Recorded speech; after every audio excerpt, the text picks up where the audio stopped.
Yo, modern audience members. Hope you're all doing good. I know Ryan's not because, well, the past couple of hours have been pretty, soul crushing for him.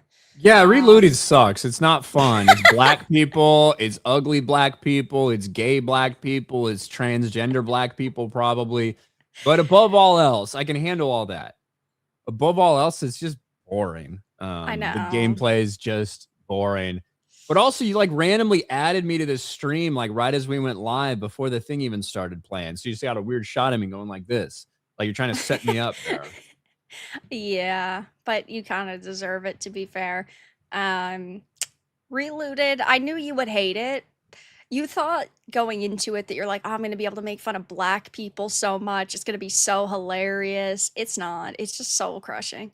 It is genuinely one of the worst games I've ever had to play. And I actually don't think that like the core concept of the gameplay is bad, having like the platforming mixed with like these puzzles. I don't think it's too horrendous, but having to do the same shit over and over, and then everybody else can teleport around, and then the historical revisionism, if you pay attention to the story, not that you are because you skipped half the dialogue. I've skipped a lot um of it, yeah. it's pretty bad. You might be the first person to speed run the game. I don't think I'm gonna speed run it. I've made too many dumb mistakes, but yeah, it's not fun. It's very, very annoying, but whatever. Yeah, it is. I'm doing it. I'm holding up my end of the bargain. That's true. That's true. Ryan is only streaming it because I said that I would send him Pokemon items and I would send him Pokemon cards and like a bunch of other random shit that I have.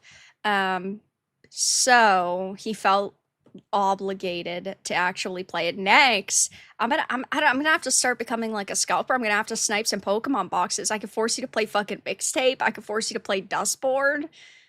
I mean, this could be good. I will do a lot. I would do a lot for Pokemon. So yes, that is a way to get me to play more shit, especially bad shit I don't want to play that I would put off for as long as I possibly could. You sound like an 8-year-old. I'll do anything for Pokemon cards. I mean, yeah, I would. I need to get that channel remonetized anyway, clearly. So yeah, Why didn't you do it on your second channel?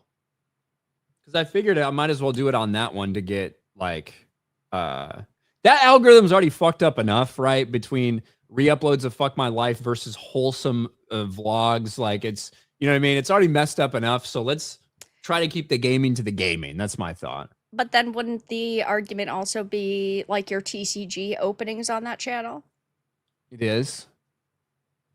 That's on your second channel, Mm-hmm. not the gaming channel. But Correct. gaming, wouldn't the openings That's be on the different. These gaming are channel? video games. That's like a They're that's like all we're doing a games. What collectible do thing you over there. mean? They're all games. That's the difference between like tabletop card games and shit like that than video games. What the fuck? There is. Not really. Yeah, there Not is. that big of a difference. Okay, well, I mean, it is what it is. My channel started off tabletop and video games, and I seem to be doing just fucking fine. Yeah, how much fucking tabletop and TCG stuff are you covering? Like, are you doing right now of that kind of thing? Oh, I'm not. Exactly, right. I'm not, So but when you that's because I stopped don't doing that shit on actively. your channel and started focusing on True, like, but I could have yeah, kept up with that. It's just that the tabletop companies are fucking dog shit. Pokemon's not. Pokemon, okay, Pokemon isn't, but the problem with Pokemon, like we've discussed, is that it's so expensive and it's so hard to get everything that why There would I was suddenly reinvest in Pokemon? there was some stupid some dude who like on one of my like Twitter posts, Aren't but hey, opening most Pokemon dudes cards, stupid? they were like, Ryan, how could you support Wizards of the Coast like this? And it's like, bro, Wizards of the Coast hasn't made Pokemon cards in like two fucking Yeah, decades. Like, somebody you has not been paying stupid attention. piece of shit. That's what I wanted to say, but I didn't say anything because obviously you just didn't know. So I just let it sit there. Let it Yeah. be. To be fair, you don't respond to a lot of people on X. So like I get it. Like but I don't usually respond when to you do, anybody. it's clearly somebody that just pissed you off so badly that you couldn't help but scroll. Or like I just had random like just had the fucking urge because sometimes it's not even the stuff that like pissed me off the most. Um, Or I you're do not. acknowledging your articles that finally go up on Kotaku about Fox McCloud. I actually retweeted something right before the stream. Did you see that? No, I I did retweeted not. something. What is it? Since you said that, it's gonna be a fucking meme, probably. I mean, it basically is a meme. I saw that you had posted, obviously, the Reluted stream. Oh, yeah, Elliot. Yeah, That it's a Elliot. really weird little clip, What but a it's fucking. but the Oh my Odyssey is god. disabled. So the Odyssey has disabled. Like, what You a look so stupid. I it's mean, very my strange with this god. weird, creepy smile. But they just post like an 8-second clip. Elliot Page arrives at the Odyssey premiere, and if you minimize that and you look, they don't allow. They did this like yesterday or something. They have Yeah, I saw disabled that they commenting. also did on one of their other posts as Everything. well. They're not disabled. They're not Oh, allowing yeah, comments on you're right. anything right now. Yeah, because I had only seen like the full cast video that they had disabled yesterday, but I think before that their comment section was unlocked, right? Until about 24, 36 hours ago, something like that, the comment section had been unlocked. Yeah, but And I thought everybody loved this and I thought everything was going so well for them. How could this happen? yeah, I don't know what to Yeah. expect for this, man. Like the first reactions came out today, and obviously they're glowing and praising Chris Nolan and all that shit, which I guess isn't really a surprise. But so go back up. Yeah, some of these have comments on them like 79, 64. Yeah, like go to like some of these, like that Yeah. have some comments. Yeah.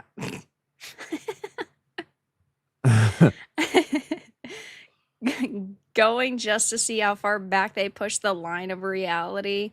Let's see the AI brush over.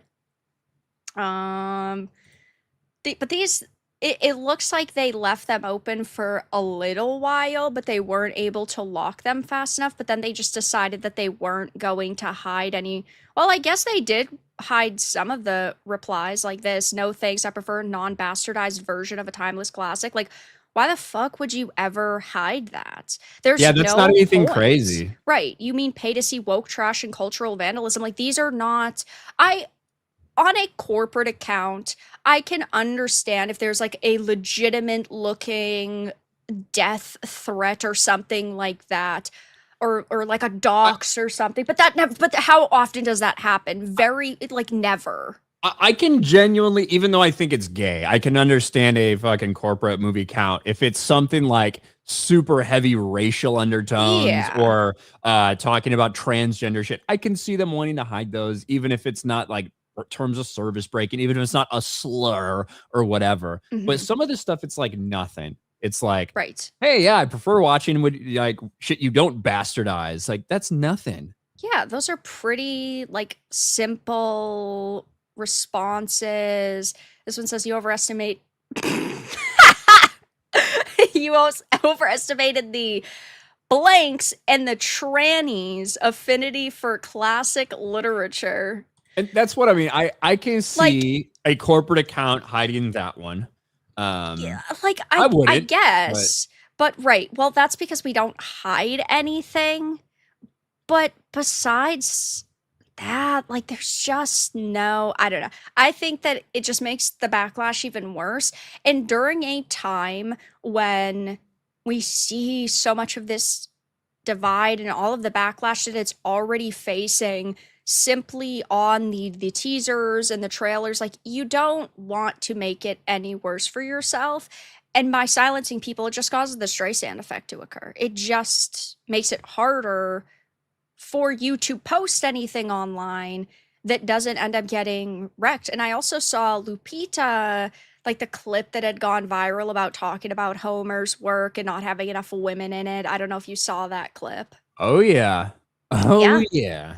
Yeah. It here, I'll She's bring it opening her up. stupid fucking mouth now. We have not She had any of really that, right? is. Because basically no cast and crew has said very little about any of this shit. Now we're Right. starting to see these things come out.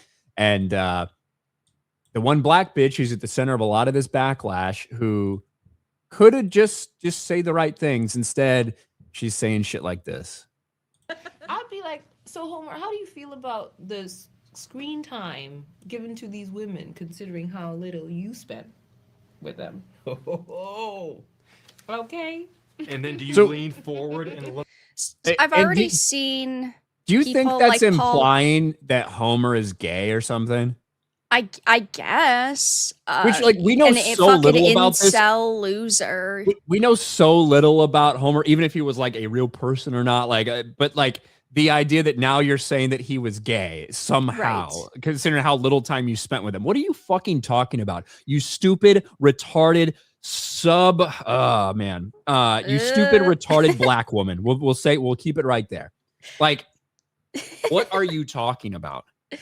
Yeah. And how you would think that, especially with all the backlash surrounding this, that you would do everything you can to like Make it better for yourself, not respect, like at least pretend like you backlash. respect the source material, which you're currently butt fucking, right? Yeah. No, But I no. agree. It's like with Rachel Zegler. Obviously, there's very different levels here. A Disney movie versus the Odyssey. Very, very different situation.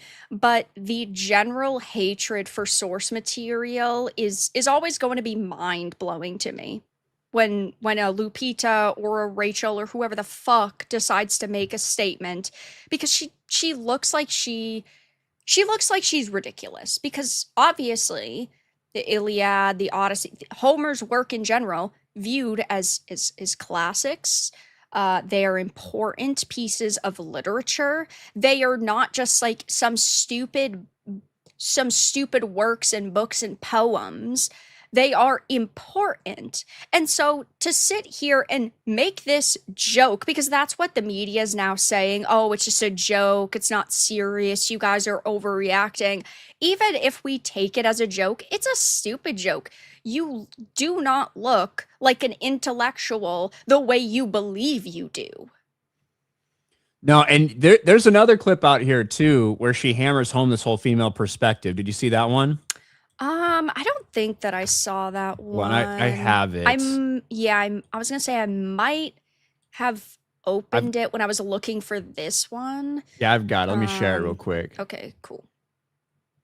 It's just so ridiculous. When you read the Iliad and the Odyssey, very little time is spent in the perspective of the women. Right. It's told from a very masculine side of things. Right. But this film takes time to really consider things from the female perspective. And so we see in Helen and Clytemnestra how this war has affected them both. Yeah. And they respond to it very differently because their experience of it is very different. Mhm. And so for me, that was very enriching to take the time to kind of like humanize them and consider what this time could have looked like for them. So more, again, a lot of people thought there was warning signs that Chris Nolan had maybe taken some cues from the more modern translation of the Odyssey, which is known for the female perspective and pushing that and making that more important. That is more keys to me. Yeah. Emily Wilson, yeah. And it also, like, so much of the Odyssey is actually like from a focal point of like Athena as well. Like, Athena has a big role to play throughout this entire thing, which, how is that not a female perspective? I'm not sure. So I Yeah, don't well, know. it's her basically going, well, it's not good enough because to people like this, it's never good enough. They always want things to be altered, they want things to be changed, and of course, they want to view this work through a modern lens. This is a big problem with Hollywood, especially with period pieces, as we've seen over the years. Whenever you have something that is being adapted that is not some brand new modern day fucking story, they sit here and go, well, imagine if this was written today. Bitch, nothing like this would be fucking written today.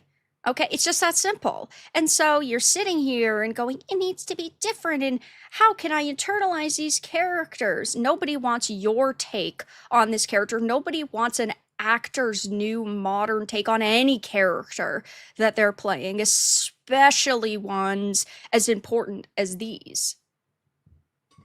Yeah. This is the last thing the film needed right now, genuinely. Yeah, and then you have this retard. Jesus. I feel like every time I see Ellen Page, they're aging by 10 years. They're looking rough right now. Well, that's what it's because have you seen like Well, it's because look at what they're doing to their bodies, and obviously they're not taking care of themselves. I mean, yeah, obviously. what have you seen like the guys who start testosterone replacement therapy super young and shit like that? They age quick too. Like that same shit Yeah. happens. And genuinely, that's a different topic. I think that's a genuine problem right now because fucking Instagram influencers, people talk about like the pressure on women's body and stuff.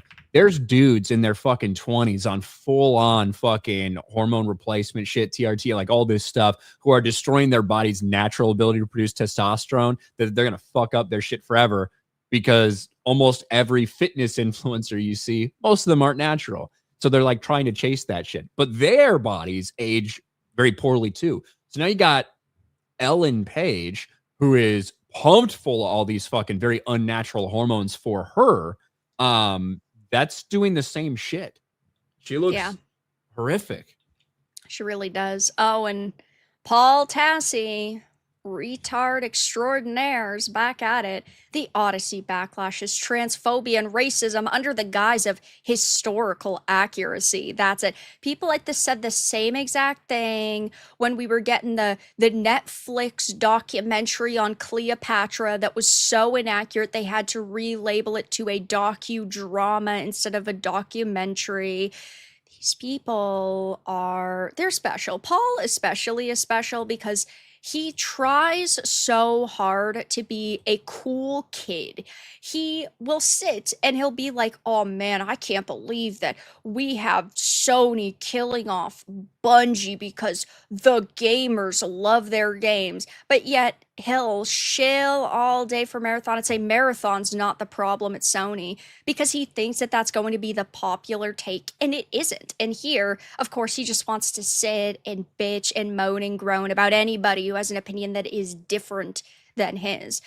He also had said, but the YouTube dislikes in regards to the first reactions being raves. And then you have chuckle fucks like this who don't have personality. The only thing that they have are fucking tits, which half the Earth's population has, saying every early review of the Odyssey is praising it and saying it's Nolan at his best. Not a single negative review. They're saying it's flawless filmmaking. The entire cast is incredible. Anyone who doubted my man can go kick rocks with open-toe shoes. This movie's gonna be incredible. I mean, congratulations. I hope you like it, you dumb bimbo, but clearly you didn't read any of Homer's work. I do see this chick's post floating around every once in a while, especially when it's related to Star Wars stuff or whatever. And it's so funny because she obviously thinks very highly of her criticism skills when it comes to movies and her like critical thinking and stuff like this. The only reason people are following you, liking your shit, is because you're an online whore, which is like very ironic. And even if you do have good points, all of them are going to be negated by the fact that you're an online whore. I don't know what the Odyssey is going to do performance-wise. You know, I've floated this idea out there. It's not, I mean, I think it's a decent chance that it is something like this, that there could be a chance that despite the terrible castings, that the movie itself could be pretty good. Like in terms of just from the base level of filmmaking and storytelling, it could end up being like a pretty good movie with some really terrible casting decisions. And what does it look like in the box office if that happens? You know? Right. And I don't know. It's not surprising to me that the critics are fucking stumbling all over themselves trying to praise it. That doesn't mean very much to me, just in general. But what's it going to look like? And I really don't know. I Yeah. really don't know. I think that it could go so many different ways because there is a lot of backlash online. Obviously, it is easy to voice your thoughts on a teaser or a trailer online, and then, sometimes people will go and hate watch things, sometimes people will not. This is a movie that is clearly going to, at least I would assume, do pretty well amongst normies who aren't tapped into like social media discourse just because it's called The Odyssey. Of course, that is a name that is going to bring a lot of people in. But yeah, there could be a lot of people that are turned off from this and decide not to go. Maybe the discourse doesn't really change the outlook for the box office numbers. I think it will at least do okay, but for a movie like this, okay is definitely not good enough. It has to do amazing. Look, the expectation for this movie is $1 billion. Right. With the budget, the fact that it's the Odyssey, Christopher Nolan, the expectation for this film is $1 billion.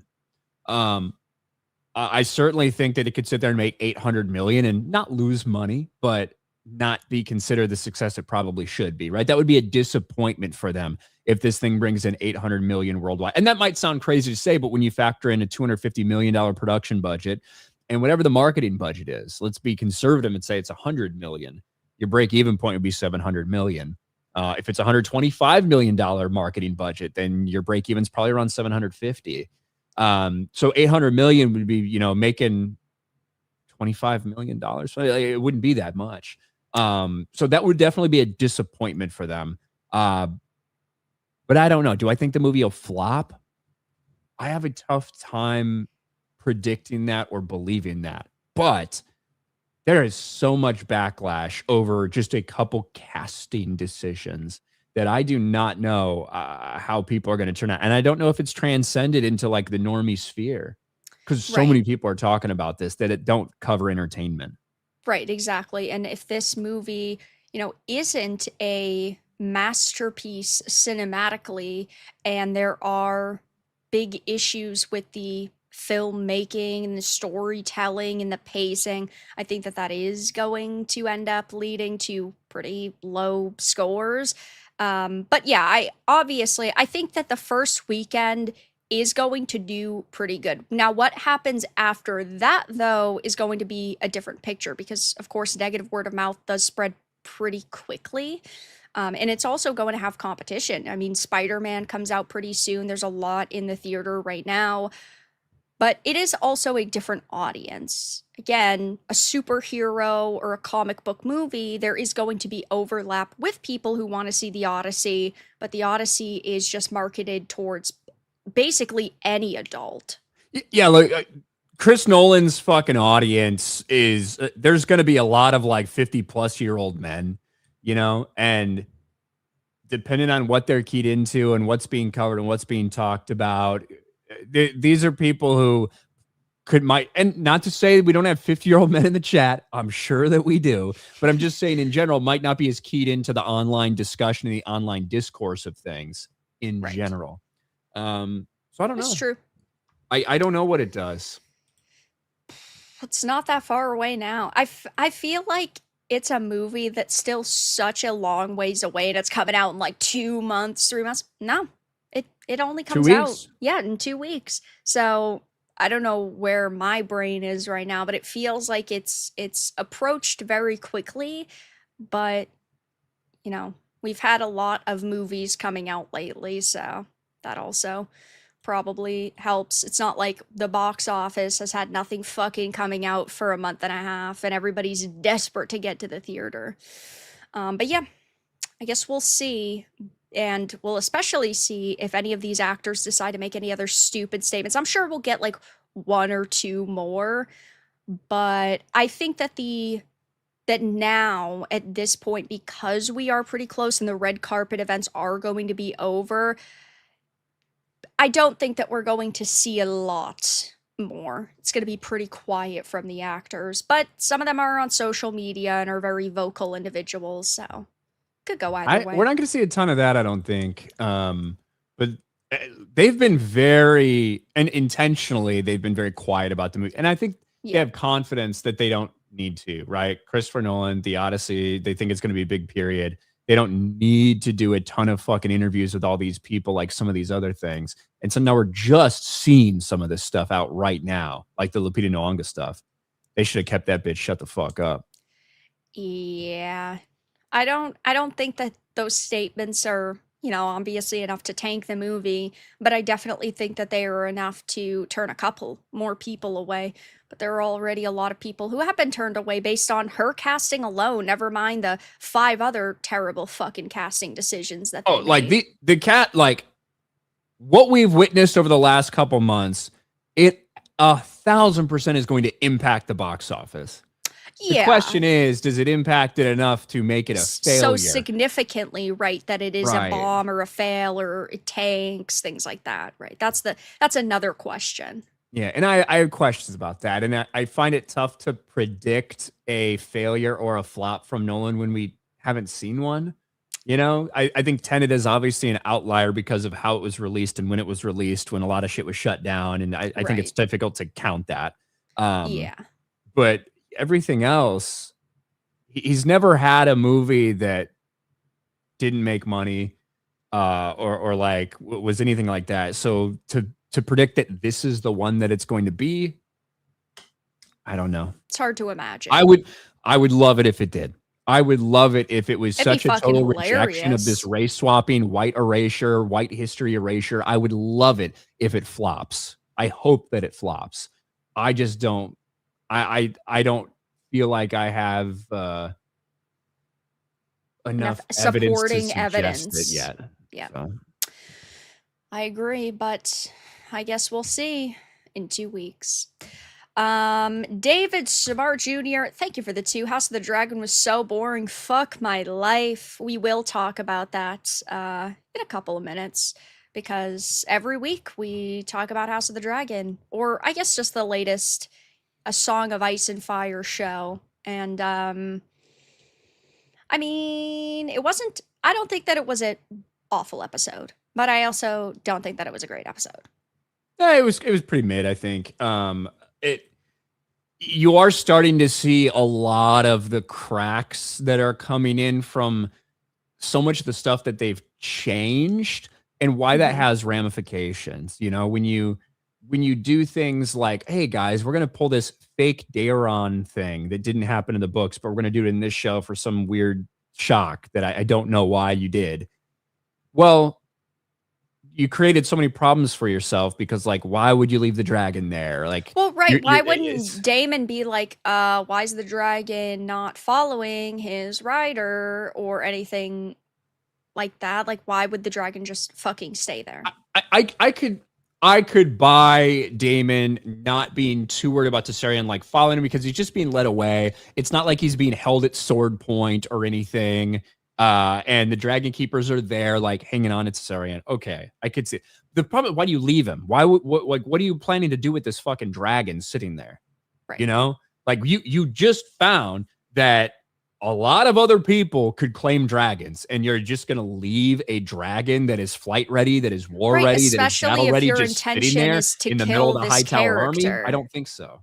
Right, if your intention is to kill this character, that means the dragon would be up for grabs at that point. And so to just leave it, I think that this is one of these situations where you can't think too fucking much about it, because this is an entirely new storyline. It's brand new. It's completely made up for House of the Fan Fiction Season 3, and it's storylines like this that they need more talented writers to get away with. Why would you also not initially bring this fucking kid to his mother? And why would Alicent even fucking say that it's not him? Because I get that Alicent is trying to stay on Rhaenyra's good side, and I get that she's trying to be all hunky-dory, but on the other hand, why would you tell her? Like, you are mad at Rhaenyra right now for what happened at the end of episode 1, so why would you do that? Yeah, I think like Or in the the end of moment, episode like she 2. turns and it's like not Darren, and her eyes like kind of her face kind of betrays the fact that it's not. And Renee's like, wait, this is not Darren, and she's like, no. Um, I think you can make some justifications, like she is trying to stay on her good side because right now she is at the mercy of Rhaenyra, like Yes. her and Yes. Helena, like 1,000% are at the mercy of Helena, regardless of what everything else. She has already like said she's already been willing to kill Aegon. She's already been willing to kill Aemon. She didn't really address Daeron in that. Maybe she was Right. hoping that Daeron wouldn't have to be part of this. Rhaenyra did say that he was going to send him to the wall, not kill him. So maybe you're still trying to stay in the good side. Hope that that's the possibility for your like remaining son. I don't know. But in terms of the episode itself, is obviously I'll focus on Rhaenyra. I think it was a very interesting decision to film it the way that they did with the score, with the way it was shot, the way it was edited. It was obviously supposed to make you feel like Rhaenyra was just completely overwhelmed with everything. Right. And I think they executed that well. I agree. But it's a I do think that that's a little bit of a divisive choice because some people just found it really off-putting, like everything about it and unsettling, just Well, yeah, the way you're the score flowed. constantly being But to me, that's what it was meant to bludgeoned make with you these feel. different right Yeah. angles and different characters and trying to figure out sort of what Rhaenyra's plan now is. Like I I hope that the next episode is her actually like getting her small council together, even though she says that she doesn't fucking care about the small council anymore, but in actually coming up with a game plan. I think that they probably should have done that at the end of this episode, but I think they want that to be the set piece for the next episode. But yeah, I don't know how else they could have portrayed the fact that she was overwhelmed without her just saying, "Oh, I'm overwhelmed," if that wasn't the way that they would have filmed it. I thought that it was really well done because it did feel like you've got 50,000 things that are happening and it's like this episode breezed by because of that. Yeah, ultimately, the problem is so much is going to depend on what they do in the future, right? So much of this episode, I feel like we're gonna have to look back and see because what I have seen and what I have witnessed through this show so far is that Rhaenyra is not prepared to be a leader. She wasn't prepared to be a leader, even though Viserys kind of wanted her to learn, but she really didn't care. She didn't learn any of the things she was supposed to. She didn't take her job seriously. She didn't take her vows seriously. She didn't take anything seriously. That like Rhaenyra has never fucking followed through on any of this stuff, and that's one of the reasons she's in the position that she's in. She has been the cause of really all of her problems throughout this entire series. And I feel that's what we've been shown on screen. The question is that what the writers want us to think? Or do they actually just want us to feel like, oh, she's just done dirty because she's a woman in a man's world? And there's so much of that stuff peppered in there that I don't trust that they're just blatantly showing us that Rhaenyra is unprepared, that she is not a worthy queen, that she is not going to be good at this. Even though that's what comes across on screen. So if they follow through on some of those things, and it turns out that Rhaenyra is just making all the wrong decisions and is kind of really bad at this, and they show that, I think we'll look back at this and be like, I think this is really well done. If they just make her, oh, woe is Rhaenyra, poor Rhaenyra, like she never could have done anything in this world. It was just all stacked against her. And that's like the viewpoint that they settle on, several episodes in the future. Then we're going to look back at this and say it was just an attempt to get you to fucking feel bad for her. But I feel like it's one of those things where you're not really going to know how to feel about this episode as a whole until we get several episodes down the line and see where they're actually headed with it. Yeah, I definitely agree. Also, the fact that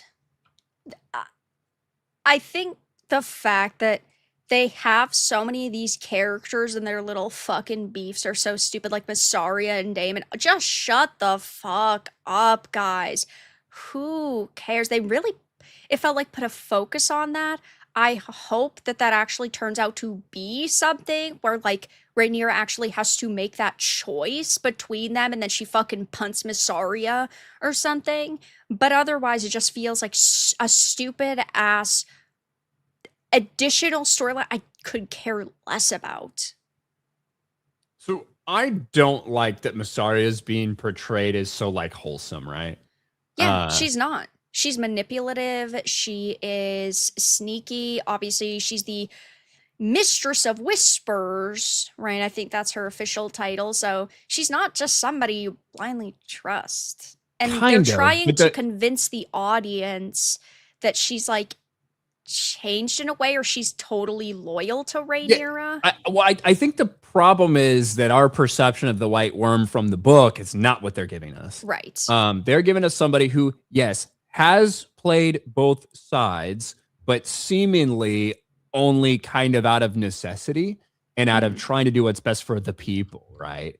Yeah. And so now she has found somebody and she has aligned themselves with her and she is seemingly loyal. I think she is loyal. I think she is completely loyal to Rhaenyra because she thinks that's the best way for the people, like for the people to have better lives.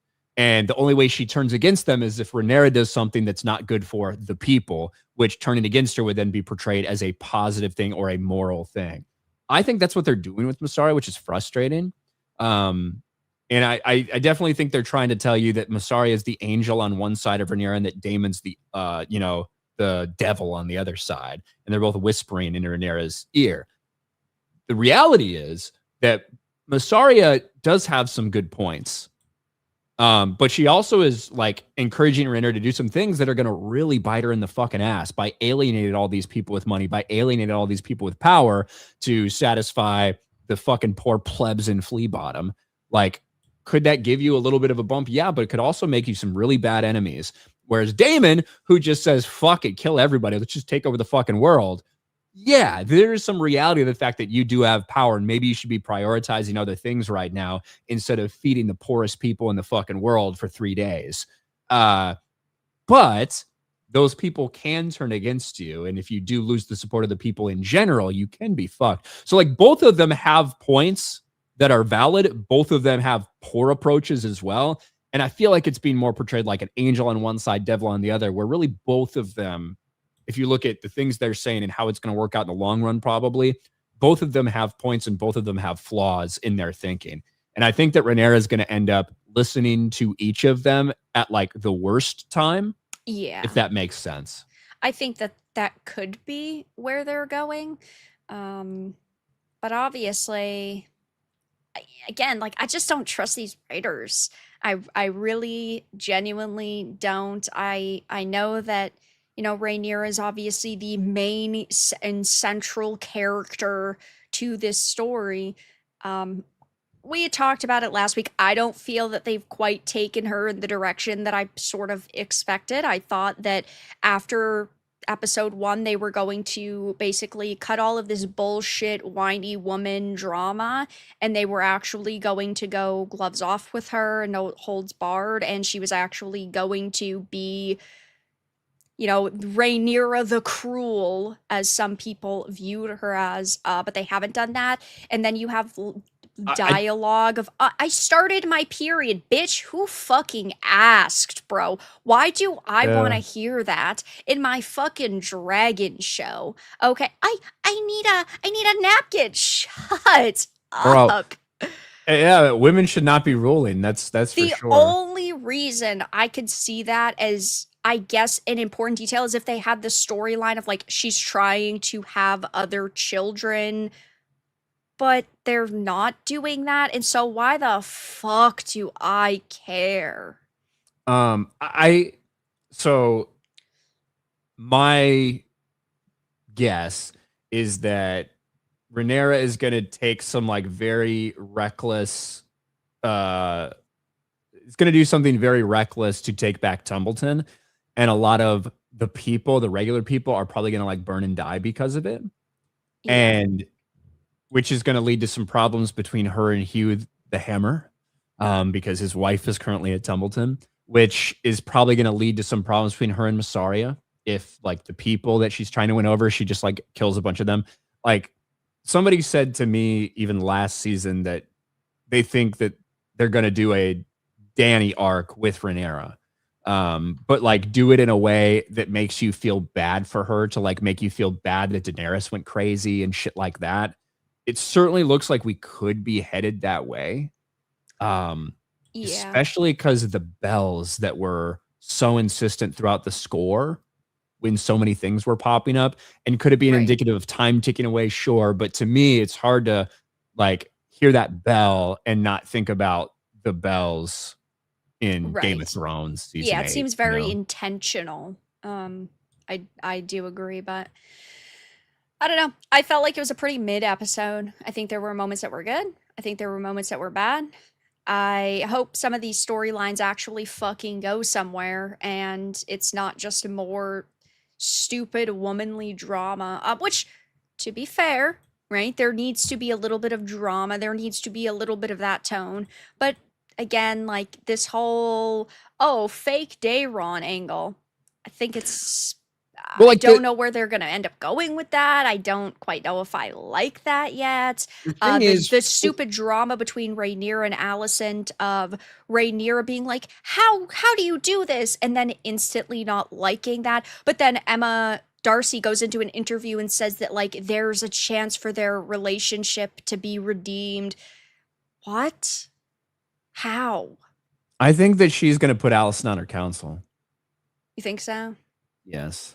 Dumb bitches. And fuck women. Women are stupid. You know the what? We thing always is, say can't live with them, can't live without them. Fuck them. you know, the Live thing without is, 'em. unlike A Knight of the Seven Kingdoms and Game of Thrones, for House of the Dragon, you needed to actually make up a lot of stuff.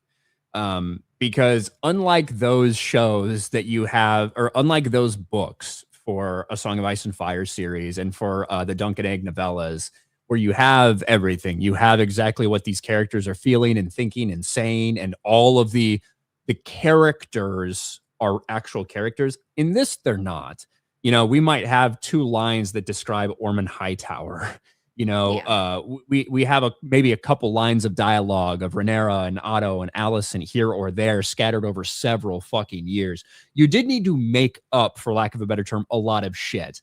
And you need characters to be actual characters and have, you know, flaws and motivations and things like this that are not just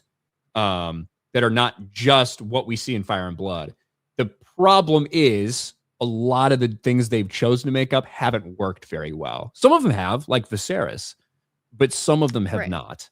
Yeah. So Sweet Potato Knight says Ryan doesn't know what he's talking about. He's just talking. Bro, I know more than you, Sweet Potato Knight, you stupid fucking bitch. I'm preaching the fucking gospel, motherfucker. Okay? Ryan knows what Relooted is. That's true. That counts for something. Yeah, I don't know what that's in reference to, other than them wanting for us to fucking throw tomatoes at them and to like publicly shame them. But yeah. I guess we'll see what happens in next week's episode. I think that it will be more of a council episode. I don't really know where else they would go from here because there is so much that needs to be solved and resolved and figured out. And obviously it's very clear in episode 3 that Rhaenyra cannot figure it out alone, which I don't think any of us expected her to. She's never fucking done this before. She knows nothing about the state of King's Landing. But that, and then the gold, figuring out where the gold went. Well, I think the main thing that needs to be addressed is Tumbleton being taken by the High Towers. Like that I think they're going to obviously address. That was in the episode 4 like preview, but I don't think that is going to be like the major focus. I don't think anybody's gonna go there. I don't think like a Rhaenyra or whoever goes there. I don't think the dragon seeds are gonna go there or anything. I think that they'll save that for like Maybe the next episode after or 5, something. yeah, Maybe. because that's like more of the mid-season point. We've also got every other character to catch up with as well, like Aegon and Laris. Like, what are they up to? Oh, Like, what's going on with they Aemond? Like, all said this that shit. there is going to be an episode where it's 90% Aegon. Really? So I'm guessing that's not going to be. So it's not episode 4 because we saw the teaser. I don't know if you saw it, but the teaser already came out for that. But the episode after that, I believe, is like going to be 90% Aegon. That's an interesting choice. So I think that's why they're going to hold back on showing him in the episode 3 and then in episode 4. That's an interesting choice. So yeah, it is what it is. Dev, thank you for the 99-cent super sticker and the 199 shots. Thank you. We are doing shots. And speaking of shots, Ian for the 50 pounds. Oi, Vera. They just don't get the female perspective like you, me, and Ryan. Yeah, I guess not. Male feminists in Hollywood can't even fucking describe what a woman is. Never mind be able to properly describe what the female perspective is. Yeah, I mean, sometimes I think I understand women and then I'm slapped back into reality. And then we realize that, you're single, you're drinking on a Monday night and every other night of the fucking week. Nobody likes you. You don't have any friends. You're playing Relooted before you sit on a fucking stream, drinking, taking tons of shots. So maybe you don't understand women as much as you think. But thank you for maybe the I 50 do, and that's the scary pounds. thing. Sure.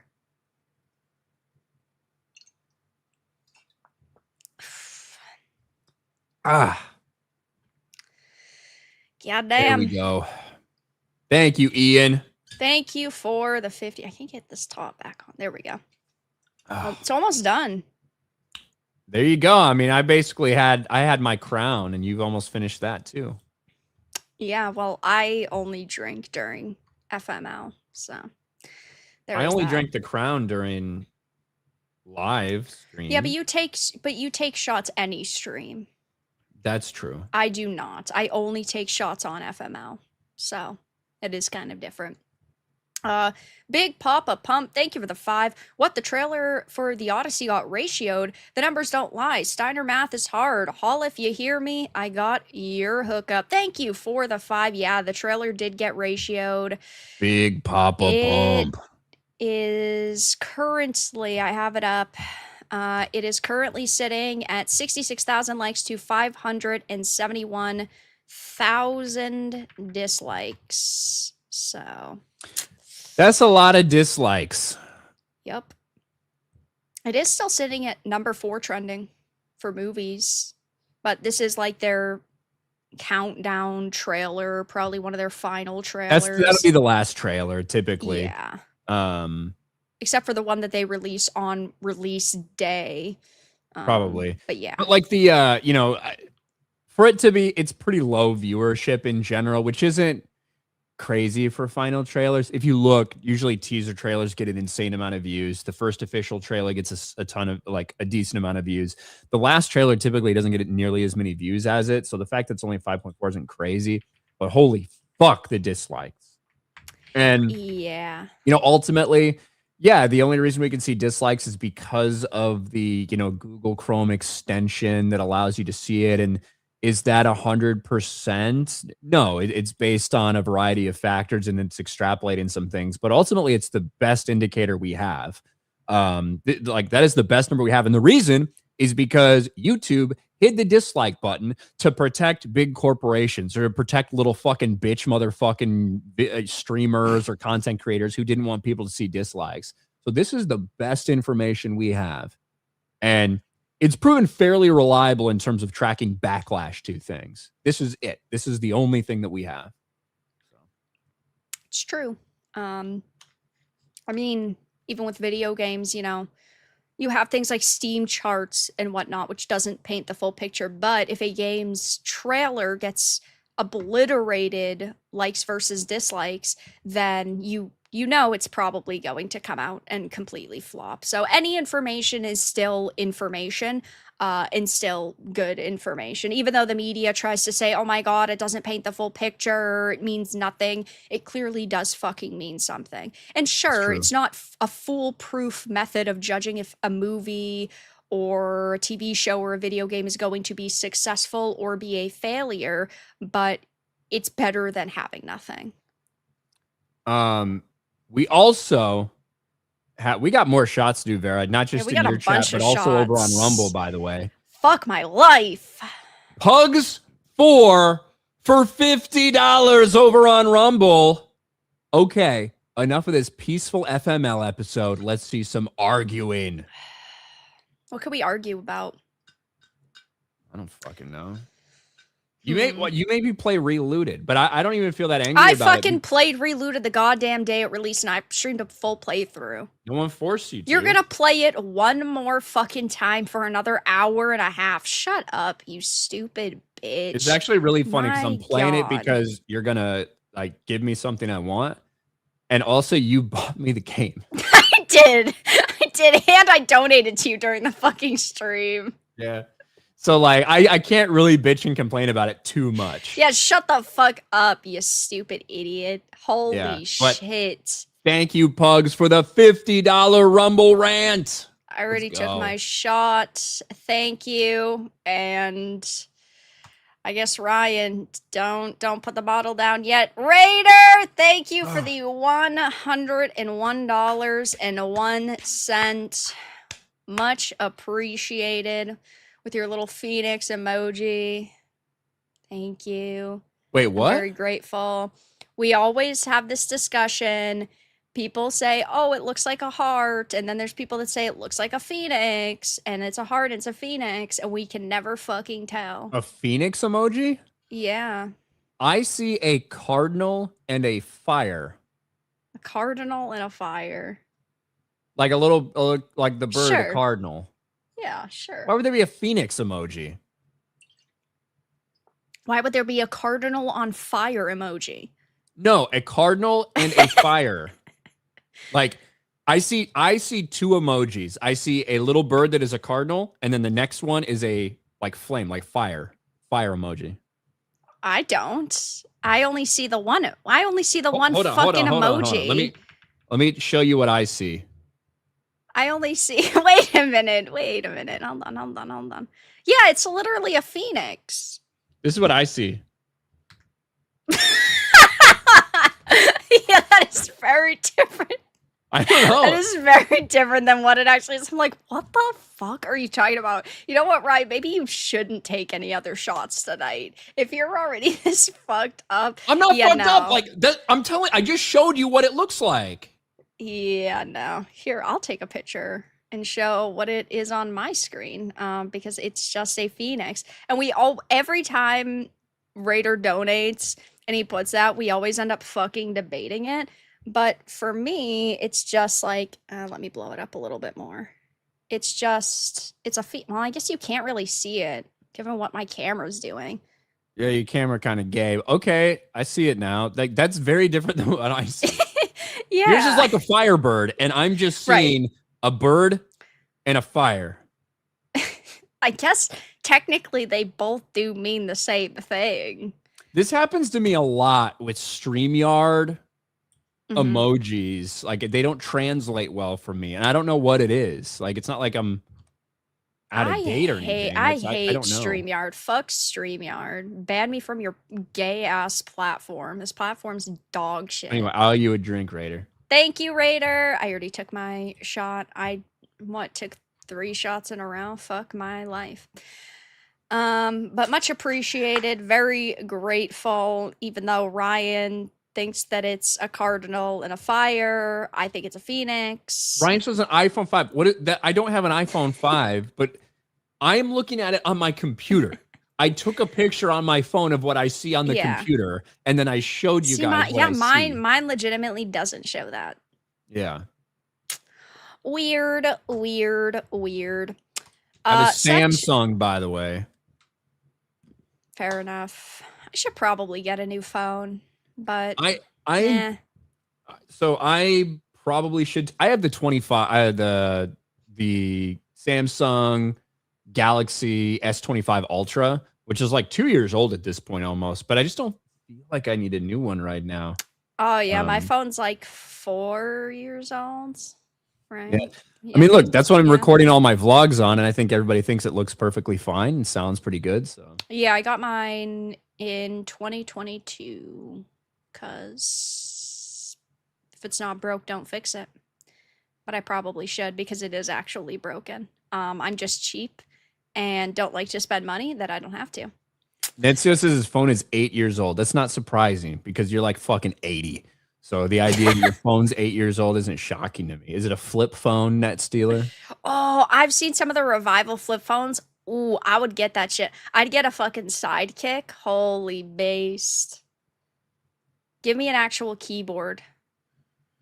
Give I don't me need. a fucking keyboard I with don't. a slide up screen. I don't need to pretend like, yeah, is that like a nostalgic era? Sure. But I It's don't need just to fucking pretend like it cool. was better. It wasn't better. It's better than this fucking. It's literally just a hunk of fucking This is a lot. This is a lot screen. better. Right? This is a lot better now. Yeah, I remember. I gotta I disagree. remember the fucking slide up when you had like the slide up fucking keyboard and how cool that was at the time. I was a You don't even understand this, Vera, because you were too young. But back when we had flip phones and it was T9 Word, and like I was a master at T9 Word. I didn't even have to look at the phone. I could do it under. And it's when like because you're using the numbers to enter a letter, which the numbers have, 3 Oh my to god, 4 it's potential almost like I combinations. actually had to fucking do No, that you didn't. too. You Because didn't know that. 'Cause yes, you're I too young. did. No. Yes, I fucking did. I had just a normal fucking flip Motorola phone, and then I had to nee. And also, I had these fucking knockoff Motorola phones because we had walkie-talkies on ours because I used to go camping, and so I had a walkie-talkie. My You had mom the wanted. fucking Nokia brick. No, it wasn't a Nokia. What was it? I don't remember what it was, but it had it was like a Boost Mobile fucking phone, and it had a walkie-talkie function. So Nokias were the first one. Because my mother used to let me walk around a fucking campground alone at 10 o'clock at night when I was like 8 years old. She didn't give a fuck. Because if I needed her, I could just walkie-talkie. I'm surprised I'm alive still today. Surprised I didn't get fucking kidnapped and murdered. I remember it's okay I knew a because girl in I'm high here, school I'm who had alive. one of those walkie-talkie Nokias, and I always thought it was so fucking retarded because it's Yeah. like you have a handful of people that you can like use this walkie-talkie thing with, and it's like, No, bro, just it fucking call. was. Like, why don't you just call? It wasn't a Nokia. I want to say, I'll see if I can Was it find it, but Nextel? it might have been like a Motorola flip. Bro, with Motorola Razors. walkie-talkie. When the Razor first came out, I loved the Razor, but I also jealous. broke it 4 times. So Yeah, I'm jealous, not gonna lie. I end up with fucking hunks of goddamn junk, and I don't get any cool shit. Oh yeah, I found it. A Motorola i5. No, is that it? Yeah, that looks pretty. Looks. I don't think it was quite that. I'll have to look though. It was something similar to this. I'll bring it up. Why are we on this conversation? you did it. Bro, Belgium just won 4-1 against the United States, by the way. So I hope that is the last I hear of the fucking World Cup from you guys in the chat. Pretty sure that like this was probably like the first fucking phone I had. Which one? You're showing. Okay, there you go. Yeah. Well, no, this is I all was the like, same. This is all the same model. This is the i580. Okay. Yeah. It was something very similar to this, if not this. Yeah, I don't miss that. I'd go back to it. But it'd be inconvenient. You wouldn't go back to it. Your phone does so much fucking shit and it's so convenient for you. You wouldn't actually go back to that. You would go back to that for a week because it was fucking cool or something, and then you'd want this back. Just stop pretending. Everyone stop pretending. But I will say the problem with that is that I'm at my computer for fucking 15 hours a day. I don't need my phone to do what I need. I like what the iPhone actually does, which is Bro. why I don't constantly upgrade. However long you spend in the bathroom every day, Vera, I don't know if it's 5 minutes. I don't know if it's more. You would even miss that 5 minutes that you can't just fucking have your phone Nope. scrolling through Twitter or whatever. You fucking would. Nope. Don't lie. Nope. Don't Nope. pretend. Nope. That's weird. I'm sorry. That's fucking weird. No, it's not. It is weird. What else does everyone Bringing do when they're in the phone bathroom? into a bathroom? I don't know. Use the fucking bathroom? Vera, Do you disinfect your phone every time you're off the toilet? No, so why the fuck would I bring it in there in the first place? I have to disinfect it every time. Vera, do a poll right now. Do you use your phone while you're on the toilet? I want you to do that. Okay, right now. but okay. I will. But the problem with that argument is that it's mostly men in here. I bet if you polled specifically women, the answer would be way different. I disagree. Yeah. I don't know. I will put up the poll though. Yeah. Phone in a bathroom. Yes, 100%. And be in honest, bathroom. guys. Be honest whether you use your phone while you're in the fucking bathroom, because you know you do. There you go. I put up the poll. But yeah, I feel like if we were asking maybe specifically women, the answer would be maybe not like, I bet it's going to be 85% say they use it in the bathroom. Okay. Yeah. I mean, do whatever you want to do in the privacy of your own fucking It's like, home. what are you talking about disinfecting shit, right? You do, like, you're sitting there, you do whatever you have to do, you're on your phone, blah, blah, blah. And when you're done, you put your phone down, you put your phone away, wherever, and then you fucking take care of whatever because you need it's to take care of. You the wash your hands and general it's bathroom. Like, bathrooms are so fucking dirty. Okay. In general. So even if you clean it like once a week or something, it's still tons of germs.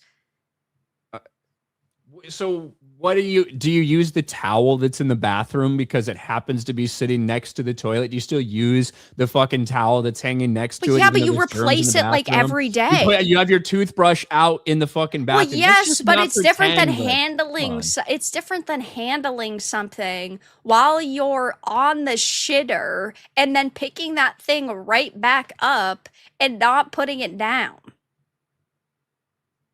I think you are more of a fucking like hypochondriac freak yeah. than some other people. We have already established that I do my taxes on the fucking 1st of January and I get shit done as quickly as possible and I do things by the book because I'm not a weirdo fucking freak. But also if I was a dude, I would probably be based and I guess never wash my fucking hands and use my phone in the dirty bathroom as well.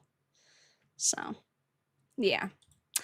Section 71, thank you for the 2. Can't believe you managed to get Ryan Racist L on.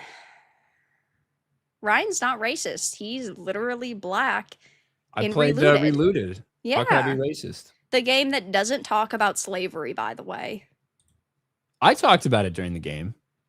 Yeah, the game doesn't talk about it. And also, if you actually start reading all of the codex entries, it is straight up historical revisionism. But you're skipping the dialogue, so you're not going to read the codex entries either. I can't do that shit, yeah. Yeah. Michelle, thank you for the $9.99. There's no way she read the Iliad or the Odyssey. Do you think that any of the actors and actresses that work on these projects ever really read what they're working on anyway? Like, I'm sure that there are a couple, like the Henry Cavills, who care about the source material, but I think 8 times out of 10 they don't. I think we might be surprised with the number of people who read through it, but reading through it and understanding it or respecting it are like different things, right? For instance, Zendaya, like Zendaya, when she was cast, she bought a copy and like posted on Instagram. It was the Emily Wilson translation. Right. But I wouldn't be surprised if she read through it. Yeah, I guess that's true. There is a difference between like just skimming over it and speed reading versus understanding and getting the deeper messages and the meanings and really learning about the characters. Yeah. So that's true. You look, there's people that watch a movie and don't understand it. There's people that watch a movie and take something completely different way. So just because you consume something doesn't necessarily mean that you get it or that you're getting the right thing or whatever. Yeah, that's true.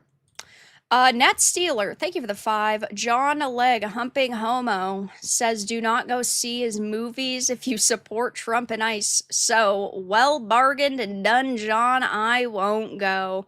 Whenever an actor or an actress or a director or a producer says don't go and do something, on one hand, I want to do it just to piss them off. But on the same hand, in this case, it's just giving them money. So, sure, you know what? I'm not going to. Maybe it's a bit of reverse psychology. Maybe they know that there's going to be people that see that as a challenge and then like refuse to ignore it, and then they're going to go online afterwards and post a scathing review. I'm not paying money to see this dog shit. I'm going to go online and watch it. And if it's that good, I'll go and spend money. But am I going to have to spend money on it? Probably not. Probably not. 71 Alec, thank you for the PYG 25,000. I think that's Paraguay. I want to say. Okay. Or maybe Peruvian, but I think it's Paraguay. Okay, yeah. If they wanted the female perspective, why not tell the story of Psyche Atalanta? I do not know how to pronounce them actually. Atlanta, Hippolyta. Okay, yeah, Hippolyta, I knew that one, but the other two, I guess I haven't thought about it. No one wants their perspective, so they force it in classics. Well, obviously, like, there are a lot of modern day directors and producers and just writers in general who will take something specifically to alter it because they view it as a classic like the Odyssey and the Iliad. And so they are going, how can we modernize this? How can we alter this? How can we change this? And they were never in it for the love of the classic or respecting the source material or respecting if it's, a period piece about historical figures, about respecting those historical figures. Cleopatra's black now, so that I think that just goes to show how little these people care. But they do it so they can shove their ideology onto these characters and these stories, which it's been happening for a long time, and unfortunately, it will continue to. Yep. Snacks, thank you for the 5. I don't care what they told you in school. My grandma always said Nolan was black. Was it you, Snacks, who in Ryan's Relooted chat earlier made a joke about that? I don't remember what the fucking joke was or what the reference was, but it was so funny. I love that stream. Best Ryan stream ever, by the way. You were miserable. You were pissed off. You hated everything. And I loved it because you went into it genuinely thinking that it was going to be like so funny and you were going to be able to laugh at it and make all these racist jokes, and you just gave up. After like 20 minutes, you just said, I have no energy to make racist jokes anymore, which made it all the better. Well, that's one of the frustrating things about the game is like, unlike some ones where you can just kind of like talk and fucking shoot the shit as you're playing along or whatever, that one you kind of have to be like very focused on what you're doing. Yeah. So it's annoying. It sucks. Yep. I loved it. I don't think it was a very good stream. I think it sucked. I think it was a great stream, and I can't wait to see you stream it again. And now I'm going to have to think of other Pokemon items to get so that I can convince you to play other retarded games. Because then it's like, I know that you could say no, but you're not going to say no. Because I don't ship out the item before it's delivered. Like, I was ready to ship out the Pokemon, but I didn't until today. So I delivered what I promised. Yeah. Exactly. I'm addicted. Like, there's no doubt. We do have some Rumble stuff to catch up on. Mad Dog, I try to be partial, listen to both sides. I like Harloff, but Roka annoys the shit out of me. I was just in his stream before you guys started, and Jesus, he's a 50-year-old man with no kids bitching online. Outlaw Nate. I think John Roka is a fucking retard. And then Mad Dog says, Ryan, I don't think you should say she's a dumb black bitch. She went to Yale and is a successful movie star. Say what she is. Say what she said is dumb, but don't have to phrase it like that, in my opinion. I'm going to be real, Mad Dog. I appreciate the donation. I don't fucking care. if you are out there and there's already backlash towards your fucking casting because Helen of Troy was not black, and you go out there and say something that's that inflammatory and stupid and fucking retarded, I'm gonna call you a dumb black bitch. I'm not gonna say you're acting like a dumb black bitch. Right?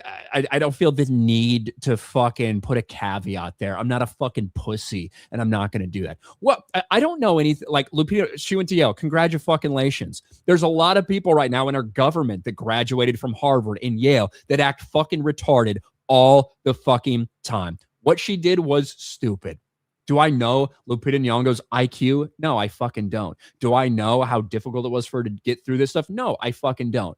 I know that what she said is fucking stupid, and I'm going to call her fucking stupid for saying it.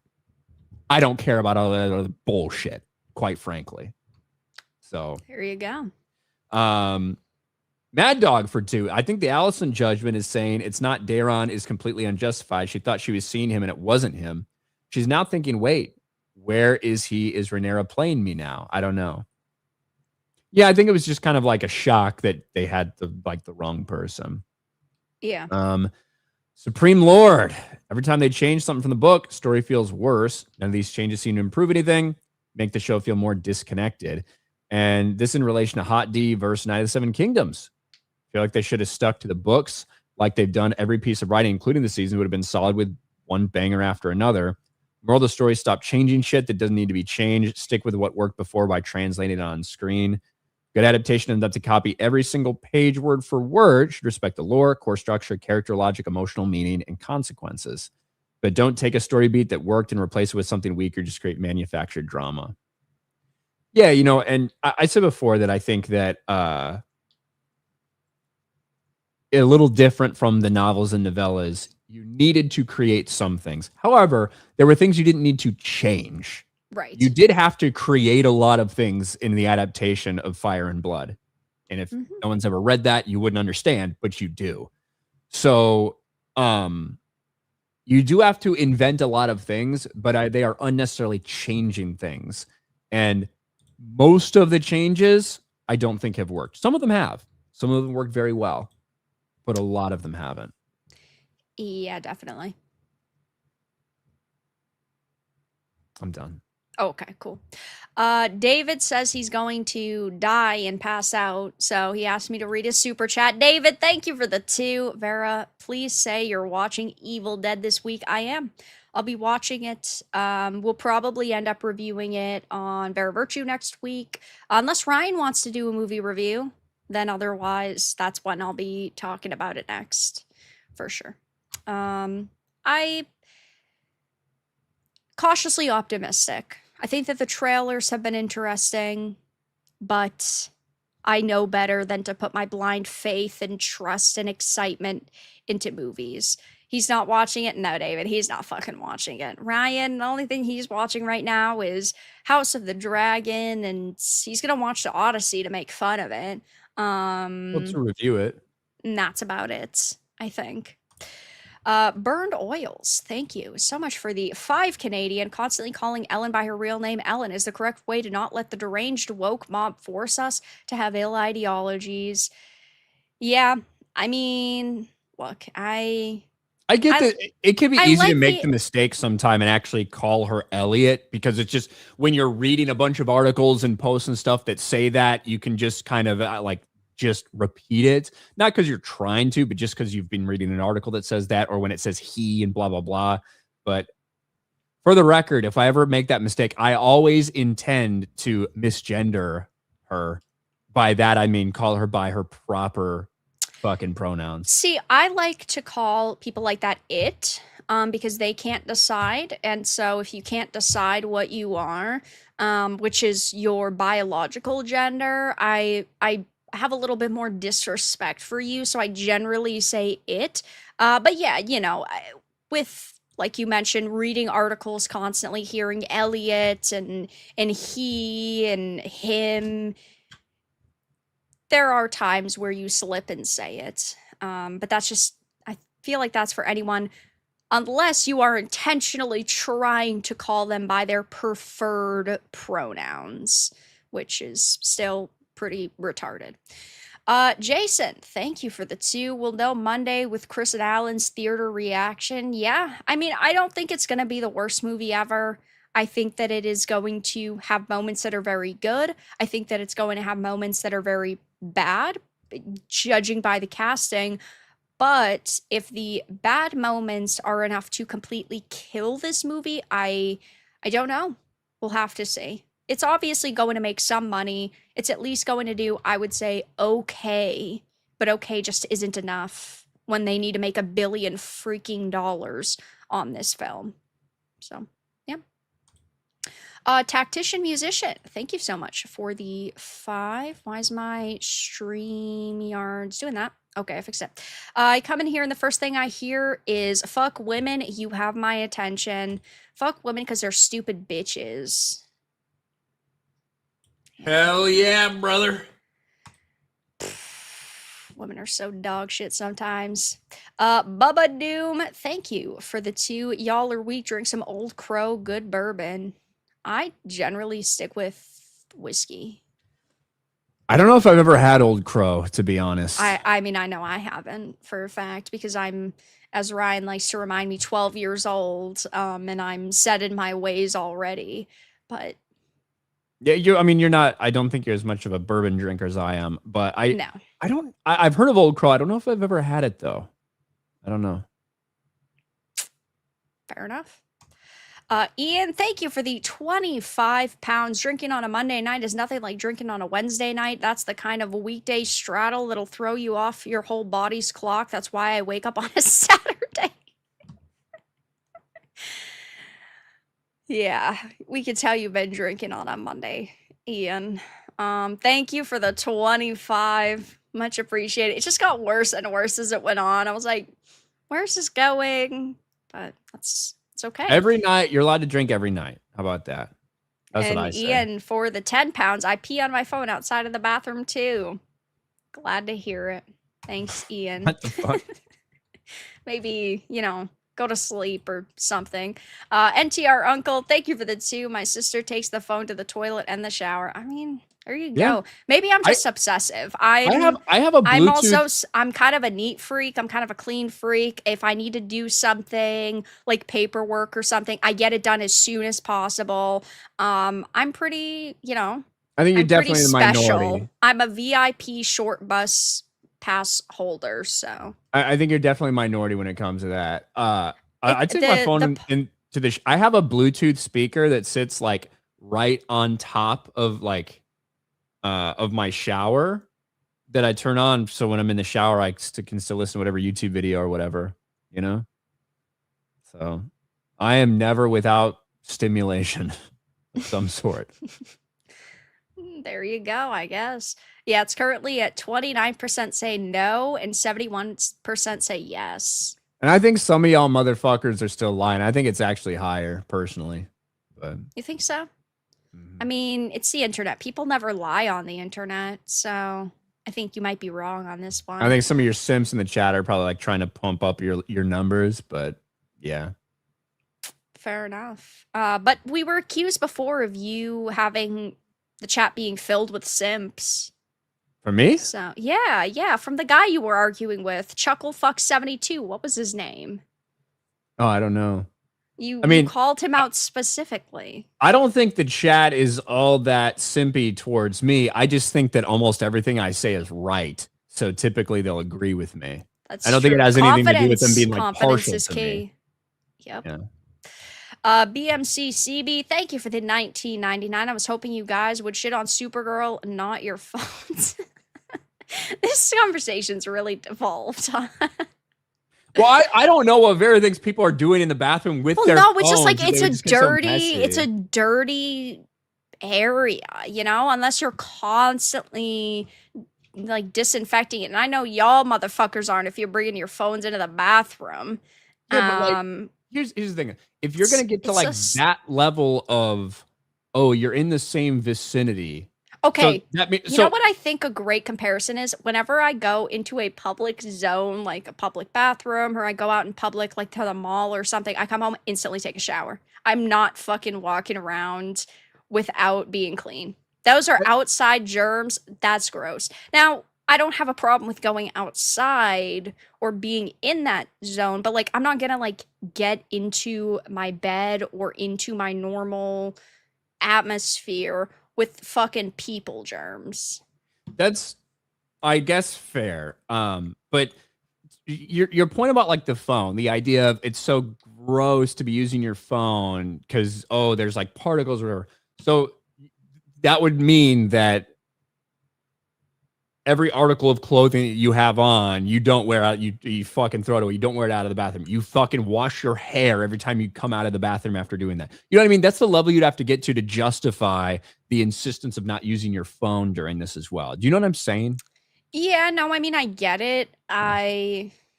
Again, like it's your own home, so like it is what it is, do whatever the fuck you want. But at the same time, I don't know. It's weird to me. But I guess I didn't grow up doing it, and so like it's not a habit that I'm used to. It's like bringing your phone into the bathroom. Like I go into the bathroom and do what I have to do and then leave the bathroom. Yeah, I look, if I'm going to be fucking sitting there with nothing to do for a couple minutes, I'm absolutely going to be on Twitter or Instagram or YouTube Yeah. or whatever. I mean, I get it. 1,000%.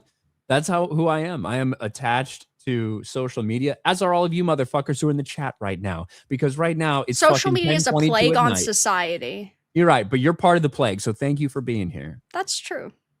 It is. Tombstone Actual, thank you for the 199. Literally in the bathroom right now, or in the bath right now while you guys argue. See? Fair enough. I mean, hey, do whatever you want. Bubba Doom, thank you for the 5. I highly recommend the Lombardo translations of the Iliad and Odyssey. They're outstanding. The fight between Hector and Ajax is beautiful. So the thing with the translations, right, is obviously Emily Wilson's version. And I know that this has been a big conversation about like what she changed and what's massively different.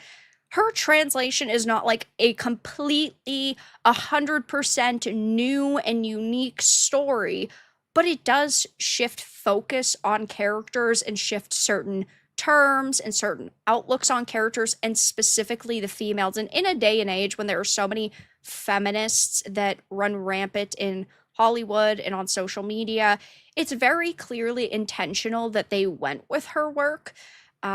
Can't say I'm shocked. It probably wasn't even Christopher Nolan's decision to do that because obviously a movie is not just the decisions of one guy. It's a slew of different people and what a studio wants and how they can secure funding. I reject that notion. You do? Maybe anyone else. When it comes to Nolan, that's not the fucking case. Christopher Nolan does what he wants to fucking do because he has earned that over the years. He has earned that reputation. And he has Kinda earned like that ability to do whatever Spielberg. he wants. In fact, he left the studio because he didn't want to do what they wanted him to do. Right? Yeah. So I reject that notion that it's not just Christopher Nolan. It's like, yes, do a lot of people's voices go into it? Of course. This is Nolan's. This is the buck stops with Nolan when it comes to this. This is not Craig Gillespie directing a fucking movie in the James Gunn DCU. This is Chris Nolan doing exactly what he wants to do. Yeah, fair enough. I mean, I don't know if I fully believe that, but yeah, I can definitely see it that way, that he has that level of prestige and he has that level of sway in Hollywood now. Did and they that, add a bunch yeah, of fucking black people to Oppenheimer? No. Right. Yeah. I mean, I get where you're coming from. Yeah. For sure. You didn't need to. Yeah.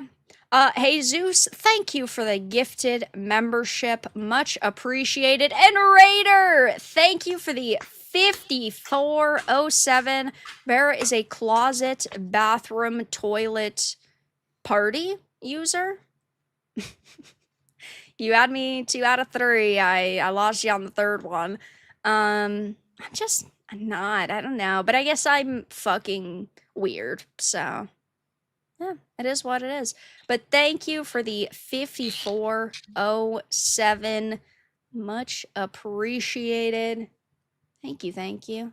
It's time Thank for you, Raider. yet another shot.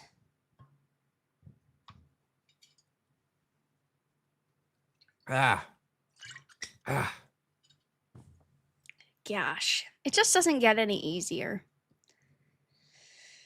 What do you mean? Sometimes it does. I guess it depends on how much you're drinking. Not for me though.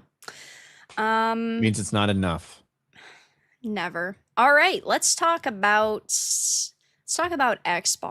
Let's talk a little bit about video games.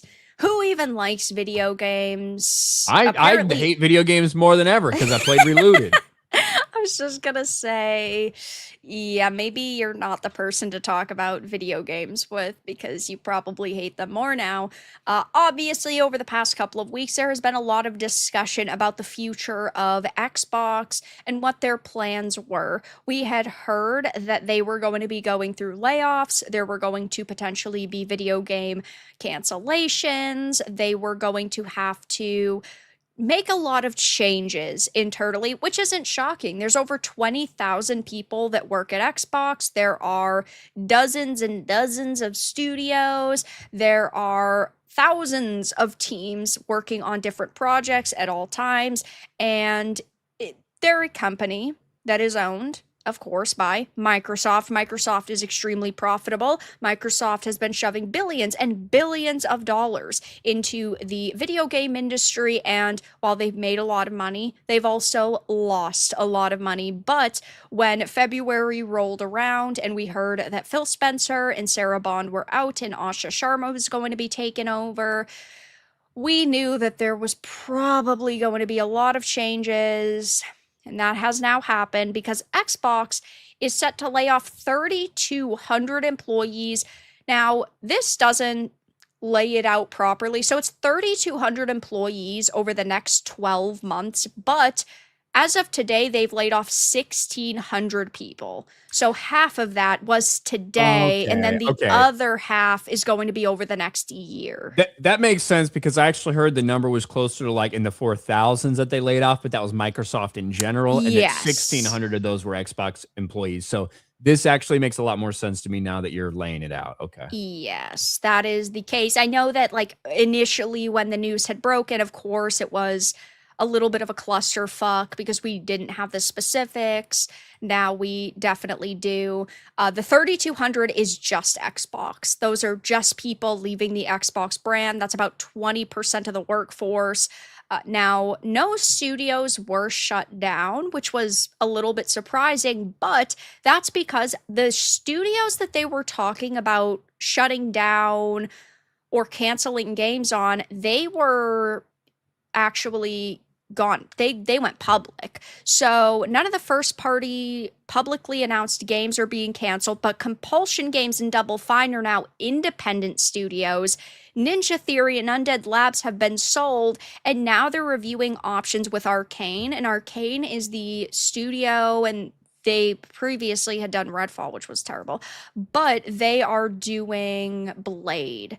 And so Blade apparently has been internally delayed, and they are already over budget. Even though we haven't heard anything about this game, haven't seen anything, nowhere near completion, that is a game that they are sort of thinking about what to do. Do they shut the studio down? Do they try to have them go independent the same way Compulsion and Double Fine did? Do they try to sell them off? But a lot of this does make sense because they're, of course, not going to want to give up things like ZeniMax, which is Bethesda and id, and they're not going to want to get rid of Elder Scrolls and Doom and Fallout. They're not going to want to get rid of their biggest money makers, even though they're pouring billions of dollars into these different entities. They have the most potential to make money, and so they're going to cut the fat that is the smallest section of their company. And that's, Compulsion. I mean, apparently South of Midnight cost them $100 million to make. Ninja Theory's doing Senua. They just had announced a new Senua game. I think that they announced it because they were hoping to sell them. Undead Labs is doing State of Decay 3, which that's already faced controversy because of Zoe Quinn. So yeah, I mean, just today we have heard of this very big shift, this very big change. I mean, it's been rumored, so I don't think that anybody's surprised by this, but there's already developers who are on social media, and I don't actually have any pulled up, but they're already on social media, of course, saying this is terrible and horrible and so heartbreaking. It's the reality, right? When you're losing money, you have to change things. When you're losing money, you have to cut the fat. When there's Right. studios that aren't making their money back based on what you've invested, you have to cut ties or fire people or whatever. That's just the reality, you know? And that sucks sometimes because you know what? For every dev that's out there who's a woke pile of shit, she, them, fucking pink hair, queer as fuck, whatever, lunatic, there's probably some people that are just normal, everyday people that are trying to make their way. They're just a random programmer or something that are also getting caught up in this. But, you know, fucking businesses are not charities. You know, Right. businesses are businesses. Just because you think that you made a phenomenal game that nobody liked and no one played, just because you think you're great because you made Reloaded that nobody liked, nobody played, like, it doesn't matter. It doesn't matter how proud you are of the work you've done if it's not making money or recognized by somebody else. That's the name of the game. It's the True. same in any fucking business.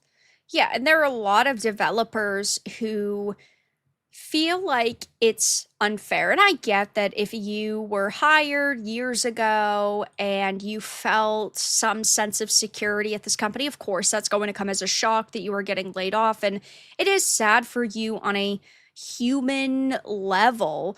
But after years of attacking people like us and attacking your critics and telling us to go fuck ourselves, like, why would I, first of all, run to your defense? But second of all, if you suck at your job, you probably don't deserve to have that job. And yes, there are always going to be good people that get laid off. It is the unfortunate reality of it. But they complain about like these cost cutting measures. But these cost cutting measures aren't specifically because something is even just happening now. It's not like, oh, they woke up yesterday and decided we need to cut costs.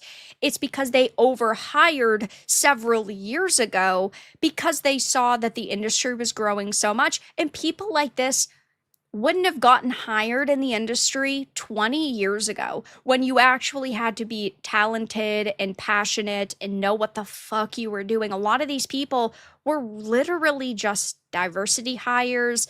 They were hired to fill certain roles that a Microsoft wanted to fill.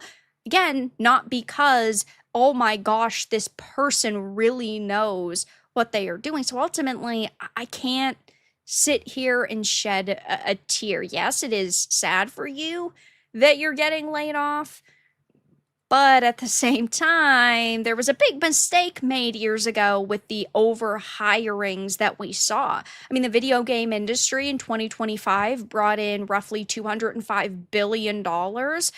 And I mean, it's the biggest entertainment industry by double.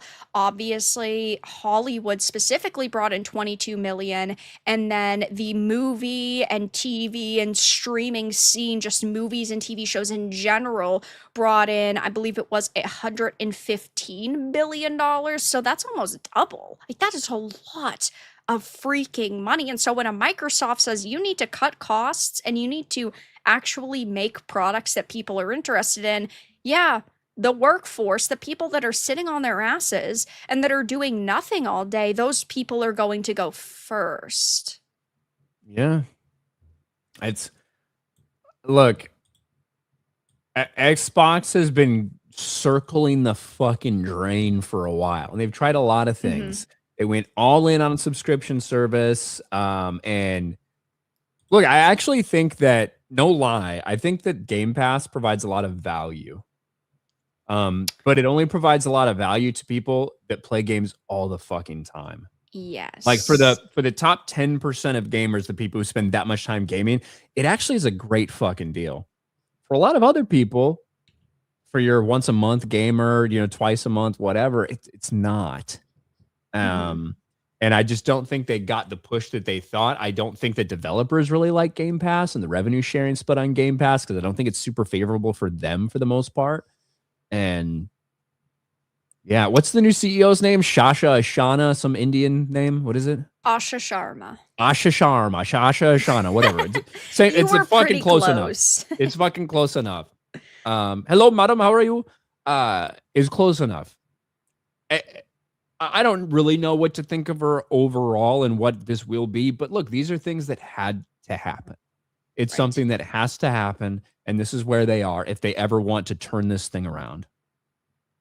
Yeah, no, I ultimately agree that, you know, Game Pass, yes, is pretty good value for people who are not constantly, I don't want to say not constantly buying games, because there are games that are $2 or $3 and somebody might buy, you know, 15 cheaper games instead of one larger game every month. But if you're somebody who does play a lot of video games and you're somebody who maybe likes to test out a lot of games, it's a pretty It's a really good good deal. value. But that was a problem that they are like facing right now, is that there are people that are, you know, swiping their credit cards on Game Pass, which they initially wanted, but now those people were, you know, like the last Call of Duty, they were not buying Call of Duty, they were just on Game Pass. But then when the Game Pass prices went up, they fucked themselves over because they lost millions of subscribers overnight and in a very short amount of time. And so you play stupid games, you win stupid prizes. Obviously, if the prices are jacked up, you're going to lose those subscribers. And now they're, you know, removing Call of Duty from Game Pass, but it is cheaper, which I ultimately think is good. I don't think that everybody in the galaxy fucking cares about Call of Duty the way that Xbox believed that they did. But yeah, with Asha Sharma, it's a complicated situation because on one hand, she was put into this position and changes instantly started. It's not her decision to go back on the price hikes. It's not just her decision of what studios they close down and what studios they keep. It's not just her decision to end all of these trash marketing campaigns. This is a team of people who are making this decision for this multi-billion-dollar brand, but they were smart enough to do it under the new leadership, so she sort of gets the credit, but she doesn't truly deserve all of it, even if it is something good that's happening. But if something good happens in 3 years, that will be the big tell, because right now she's just following a game plan that a team created. So she doesn't deserve all the Cut credit. She costs. deserves, right, a little bit. But yeah, that's what she's being told. Cut the costs as much as possible and cut off any dead weight that you need to look better. Yeah. That's fair. So how do you feel about the report that's been circulating that Xbox wants to hand Halo to Activision? I wanted to get your take on that because, you know, you've obviously been a fan of Call of Duty and Halo in the past. That was the report that was circulating, is that they wanted to basically close 343/Halo Studios and hand Halo off to Activision to put it under, you know, whatever it would be, Infinity Ward or Treyarch or whoever they decided. I mean, I think for I me, don't hate it because look, I don't think 343 is up to the task.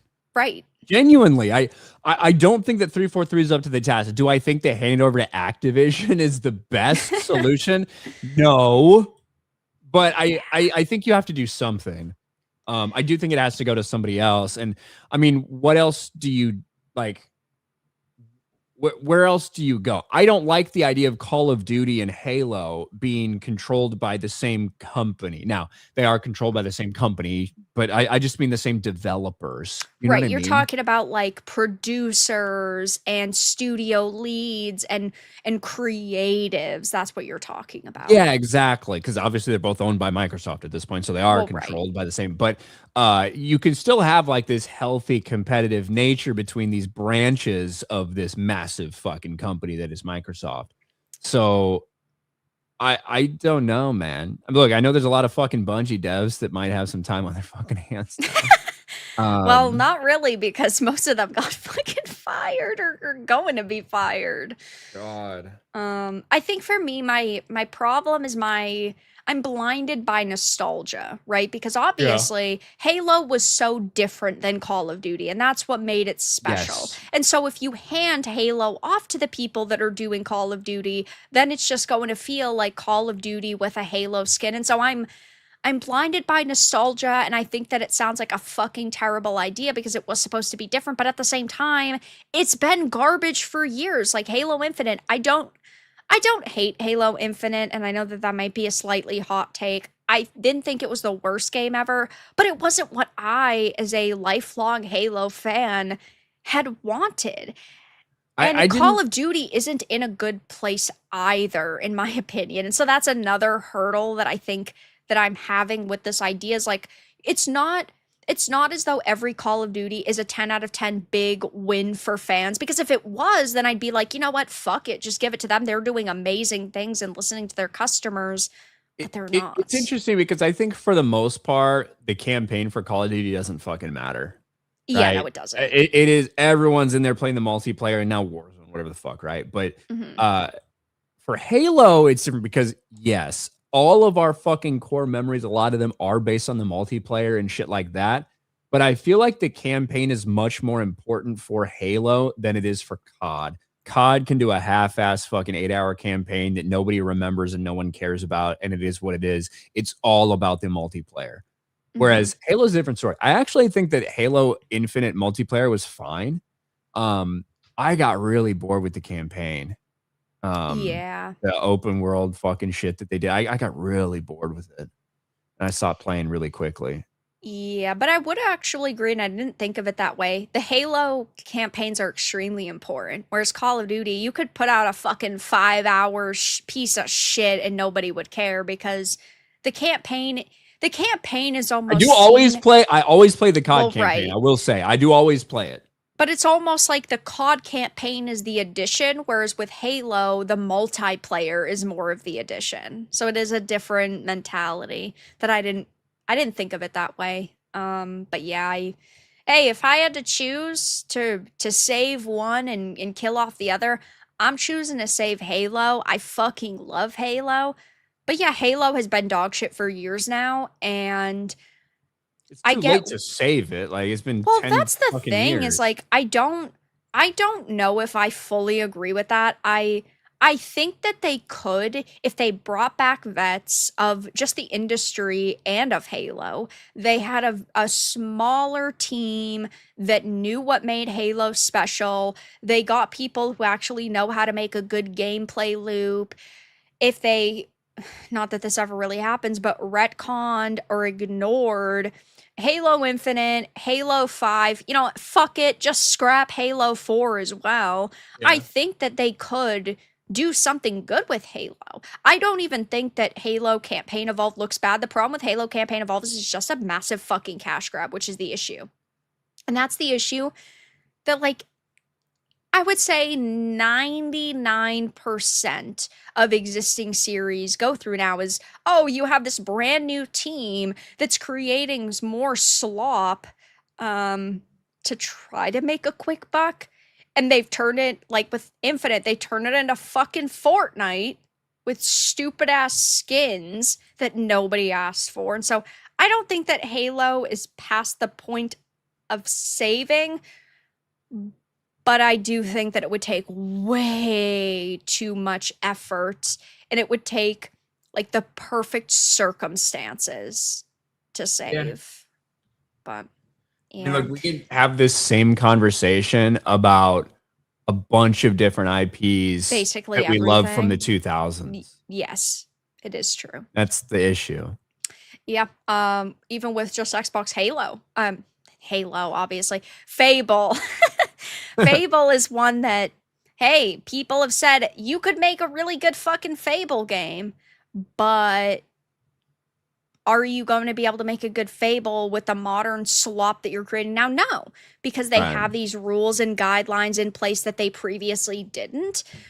Like, oh, are your women dressed properly? Do they act properly? Are they actually able to go toe to toe against male characters? And so, in my dreams, and if the circumstances were perfect, yeah, I do think Halo could be saved. But is that going to happen?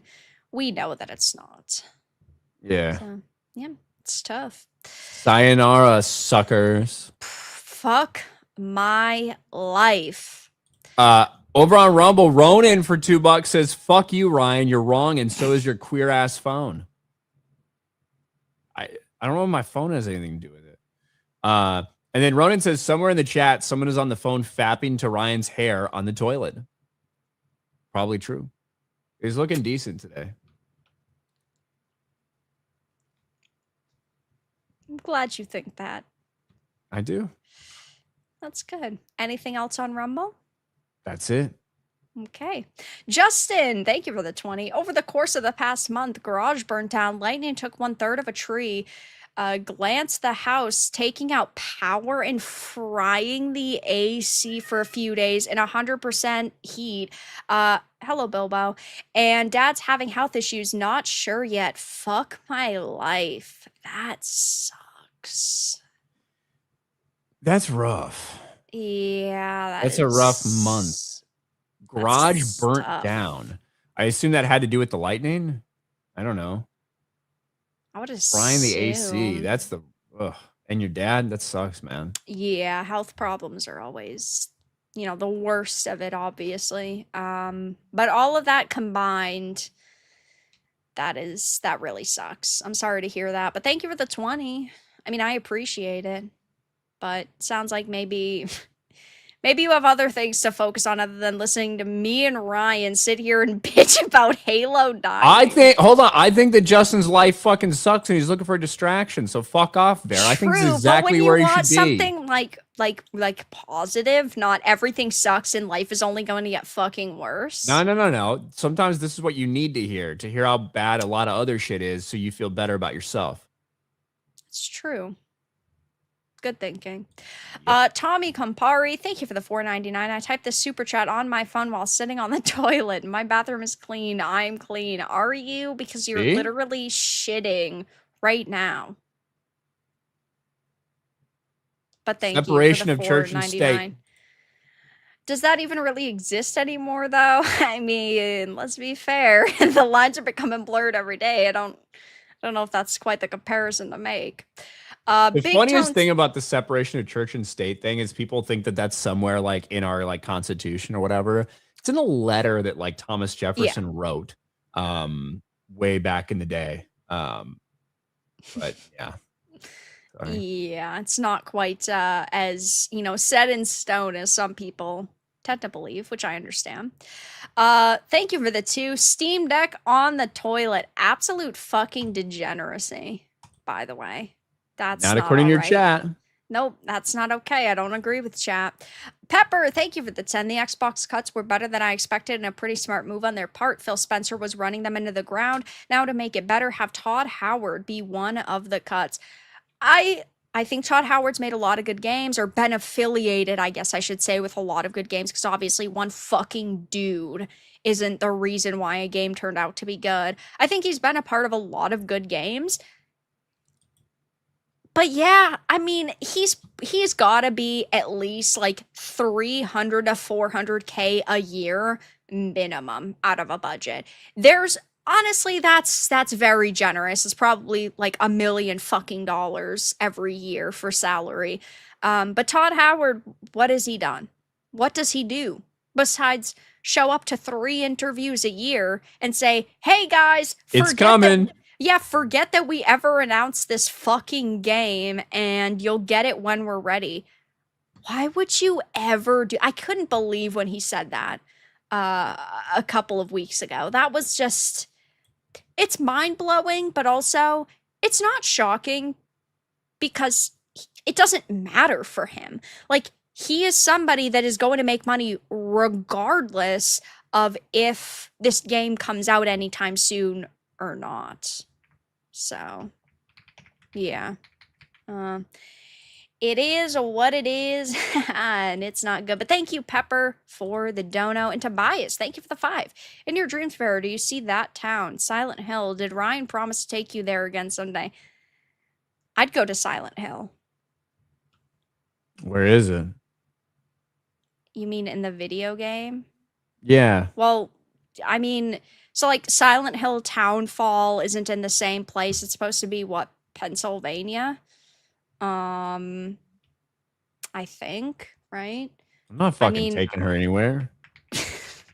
Especially Oh, not to some fucking obviously horror Silent Hill town. isn't a real place. Oh. I don't know if it's based off a place. I don't know. It's loosely based on a place. Okay, Maine, but it's inspired by a town in Pennsylvania where the coal mines are always on fucking fire or whatever.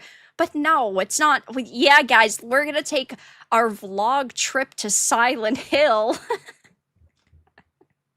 I don't know what Thank the fuck you. Tobias is talking about. Some furry shit. Just because he is a furry doesn't mean everything in his life revolves around being a furry. His name is Tobias Nexus Furry. Like, So, I feel like still. that's something that you can't just push aside. You know what I mean? Like, if you've Well, made that your yeah, but online fursona, so I you've feel like never that's not played a something you can Silent just Hill game? push aside. Huh? So you've never played a Silent Hill game? I've never played him. I've seen people play him, but I've never played him. I'm not a big horror game person. You really are a bitch. I don't like being scared. That's the best answer you came up with. Not like I don't like the aesthetic or the storytelling seems kind of outdated or like the gameplay seems outdated. It's I don't want to be scared. No, I don't have any desire to play horror games where I'm sitting there on the edge of my seat worrying I'm gonna get scared. I don't want to be scared. You really kind of are a bitch. I'm actually starting to realize it. We've gotten 40. Well, it's technically 44, but we missed 2 streams. We've gone 42 weeks, number of the universe. And it took me this long to realize that you kind of are a punk. I don't fucking care. I am who I am, okay? I'm not a huge horror movie guy. Like I watch more horror movies than play horror games. That's for sure. But I have to kind of be like in the mood for it. It has to be like around Halloween, shit like that, to watch something. I have to go in like ready to be scared and everything. I don't know. Have you ever played a Souls game? Yeah. Really? I don't think those are scary. You haven't played like Bloodborne, where you get fucking jump scared and the aesthetic. It's like a Victorian horror aesthetic. I mean, I do feel in like fucking like in like Dark Souls or Demon Souls or whatever. Like I do feel like there's some enemies that surprise you or whatever.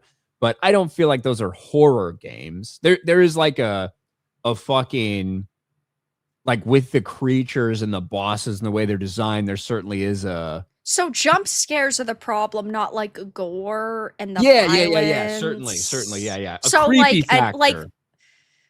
I mean, I guess I'd be like not an 8-year-old level because an 8-year-old would be scared of both, but you're kind of like an 11-year-old where you're only scared of one but not the other. Yeah, I don't mind fucking blood and guts and gore and shit like that. What I don't like. I don't like, oh my God, we're going through this fucking like dark room and I'm like peering around and like, oh fuck, is something gonna come out at me? I know there's fucking something. There's something there, isn't it? All right, let's fucking creep around.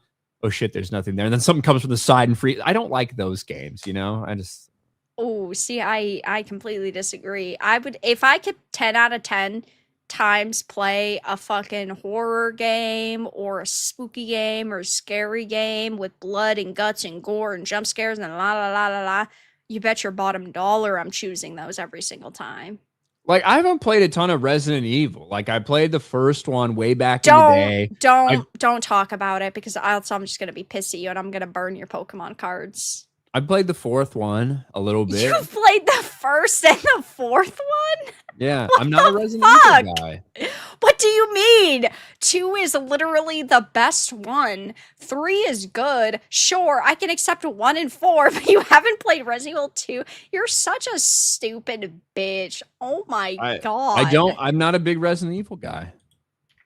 Vera, my life doesn't. You're not a big guy on anything. My life doesn't revolve around playing every video game in the fucking world and streaming it and bragging about it to try to pretend I'm a real fucking gamer. Okay, my life doesn't revolve around that like yours does.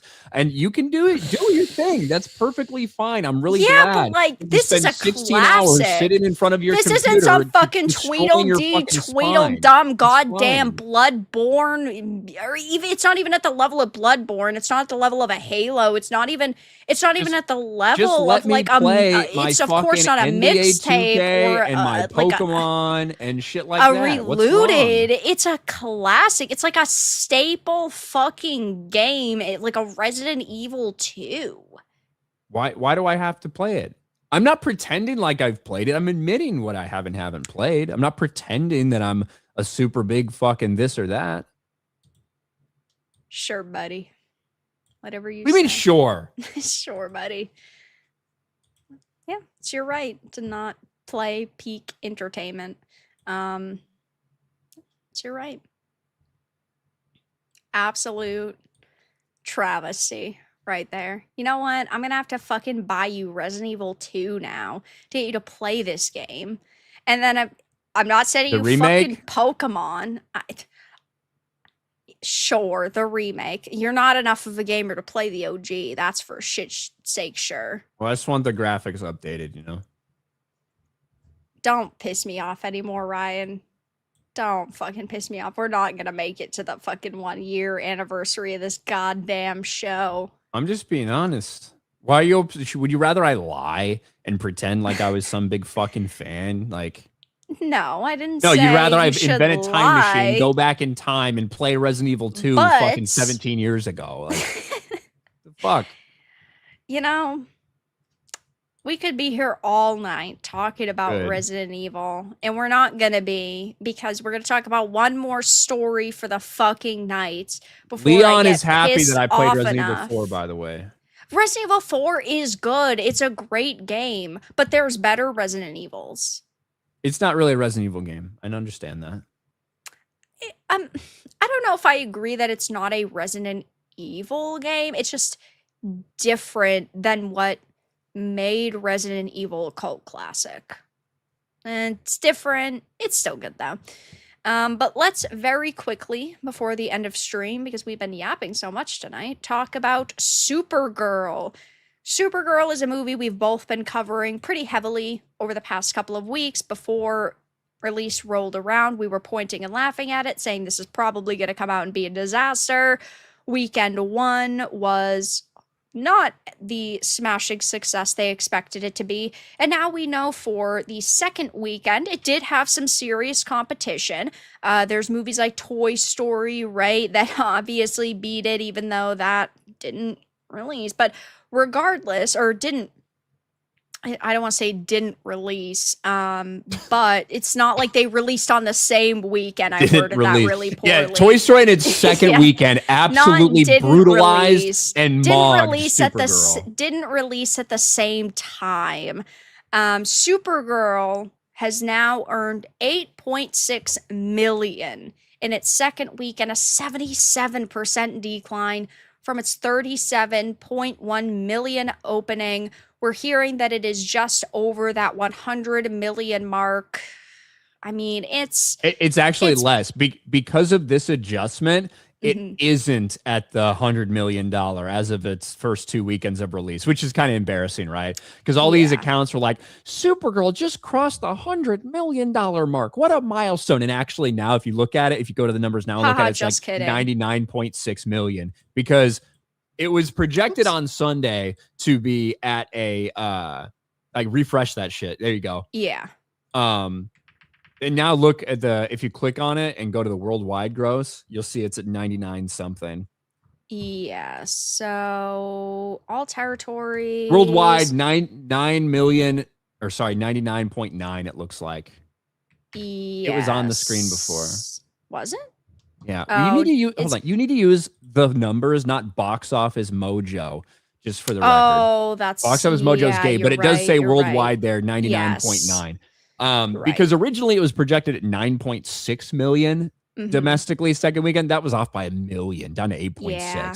So a 77% drop is one of the worst that we've ever seen in history for a comic book movie. The only things that surpass it are The Marvels at 78% and Joker 2 at an 81% drop. Those are the only comic book movies we've seen have a worse second drop in its, second weekend than Supergirl. That's horrific. I mean, we've obviously talked about it several weeks in a row. I thought that it was going to do like very generously like 200 million throughout its entire box office run. Now analysts think it's going to do 150, which I think that even that's fucking generous given how much it dropped. A 77% decline from its opening is horrific, especially when you take into consideration how much competition it does have and how much competition it is going to continue to have over the next couple of weeks. It's the problem with Supergirl is that, of course, it is not a movie that a large audience wanted. The general comic book fan audience didn't ask for this. The DCU was already in this like pit of despair. It's already a hellscape because it's faced so much backlash. But then when you add in that competition, there's so much more interest in these other films that, let's be fair, do not completely fucking disrespect their established fan base. Sure, Toy Story is a movie that I would say has been a little bit controversial online because some people felt like, they shouldn't have went in this completely modern direction and maybe they should have made it feel a little bit more dated and not had it be set in like the modern year. I personally don't have the biggest problem with that. I get that I'm maybe not the complete target audience. I've watched every Toy Story movie. I like Toy Story. But you didn't hear them get on the red carpet, these actors and directors get on the red carpet and talk about, Christian dads. You didn't hear them disrespecting the source material. You didn't have all of this extra noise surrounding the project, where Supergirl, those types of situations did push people away. So it's like the perfect storm of issues. It's a perfect storm, right? Because it's not a good movie. Is it the worst movie in history, in comic book history? No, I don't think it is. But when you combine like a not good movie with a bunch of controversial shit from a universe that is in its infancy and already people are really tired of it and people don't like the shtick and the schlock that James Gunn is putting out, and with a protagonist that is extremely unlikable in Supergirl. I'm not talking about Millie Alcock. I'm talking about Supergirl. The character is extremely unlikable. Look, you can have mid movies with likable main characters. Say Aquaman, the Aquaman movie. That's a mid fucking movie. But the character of Aquaman's fairly likable. And like that made $1 billion fucking somehow. Supergirl has everything going against it all at once. And it has now resulted in one of the biggest bombs we'll ever fucking see. This thing is an embarrassment in every way. And the people who come off looking the worst are the DCU James Gunn loving shills on Twitter who fucking chill for this man every day, who lie for this man every day, who desperately try to convince everyone this universe is actually the greatest thing we've ever seen. Right. It's it's true. I agree it's not the worst movie that I've ever seen, but at the same time, when you add all of these other factors in, it's a really bad look. And then you also have stories like this releasing where James Gunn had allegedly taken control of Supergirl after so many times, where in interviews and in discussions he said that like he doesn't want to ever take over from somebody's creative vision and change their creative direction in a movie, and he's just not that type of guy. And then you suddenly hear that he had a creative clash with the director, and this movie is still dog shit. It's just so funny because you've seen people coping online saying, oh, if James Gunn had done this, it would have been so much better. And sure, it wasn't his vision from the start, but at the same time, he didn't have any positive input on this movie. And it was always wild that they decided to go with Supergirl as like their second largest film. Obviously, there are some other smaller projects that are thrown in there. Lanterns is going to be releasing soon that people have talked about, that I'm certain is going to go over a little bit more positively than Supergirl. But yeah, this is another element that it seems that they're hiring the wrong people. These individuals don't know what the fuck they're doing. They should have never even went with Supergirl. Never mind basing it on Tom King's Woman of Tomorrow, which Tom Yeah. King's work is just, it's so fucking bad. And I don't even want to know what Wonder Woman is going to look like after Supergirl, especially with if they do truly base it on Tom King's Wonder Woman, which there's been some reports saying that they will. Some people have speculated they won't, but clearly James Gunn favors Tom King. Yeah, and just for the record, if you're going to do a Supergirl movie, even if you adapt a better comic book run, you can't put almost $200 million into the budget. It just doesn't make any sense. The character isn't deserving of that. It doesn't have a fan base that's worthy of that type of money investing in it. True.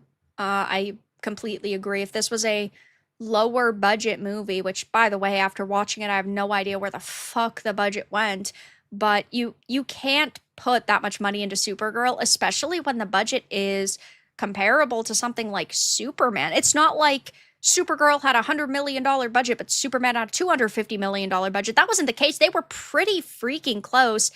There's no point to that, and you can't. I guess we're retarded and we're special because we're internet users, and we're just not the creative masterminds that James Gunn is. But I would never put that much money into a Supergirl movie. Yeah, it's crazy. It is, but yeah, Supergirl's a and it's disaster. Gonna lose, like the thumbnail says, could lose 100 million. It's gonna lose way more. It's gonna lose way more. It's gonna lose over $200 million. Yes, because we know what the production budget is, never mind the marketing budget. And of course, we saw the media trying to say, like, they had all of these different brand deals, and that was $100 million. As we had discussed, that doesn't mean that they just got like $100 million put on. It's even more embarrassing because it's basically they got $100 million in free marketing in addition to the $100 to $125 million in marketing spend they actually did do. They got an additional $100 million worth of value in ads, in partnerships. That doesn't mean they got $100 million from these people. They got that type of value from these partnerships, and it still bombed. So they got it out in front of a lot of people, and no one went. Womp, womp, womp. It is what it is. But all right, guys, we'll read the last few super chats, and that'll be the end of the stream. Rester, thank you for the 2. Bloodborne is not horror at all. Resident Evil is for incels. Yeah, well, you're an incel, and your mom is fucking ugly. Yeah, Renzer. He's calling out Wicked Virtue, obviously. The queen incel, by the way. Whoa, shut up. Be nice. But Bloodborne is horror. It's like a cosmic Lovecraftian-inspired horror. I do like the Lovecraftian type of horror. I think is different than what I think of when I think of like the horror games that I'm talking about, which are like more like jump scares, not just like weird cosmic entities and like you're thinking of like Five Nights at Freddy's, and then they pop up on the screen and scare you. Yeah, like I agree. Like I would rather play like a game like Bloodborne is not scary to me, where a game like Five Nights at Freddy's, which are jump scare based, could be more scary to me, genuinely. Fair. We need to widen your video game knowledge base. I think it's fine. Yeah, my experience base, that's different. Sure. Enricon, thank you for the 5. Power's been off since Friday. DTE keeps changing my restoration time to the next day. Now it's tomorrow. Originally it was Sunday. Fuck my life, but fuck DTE. I mean, that sucks.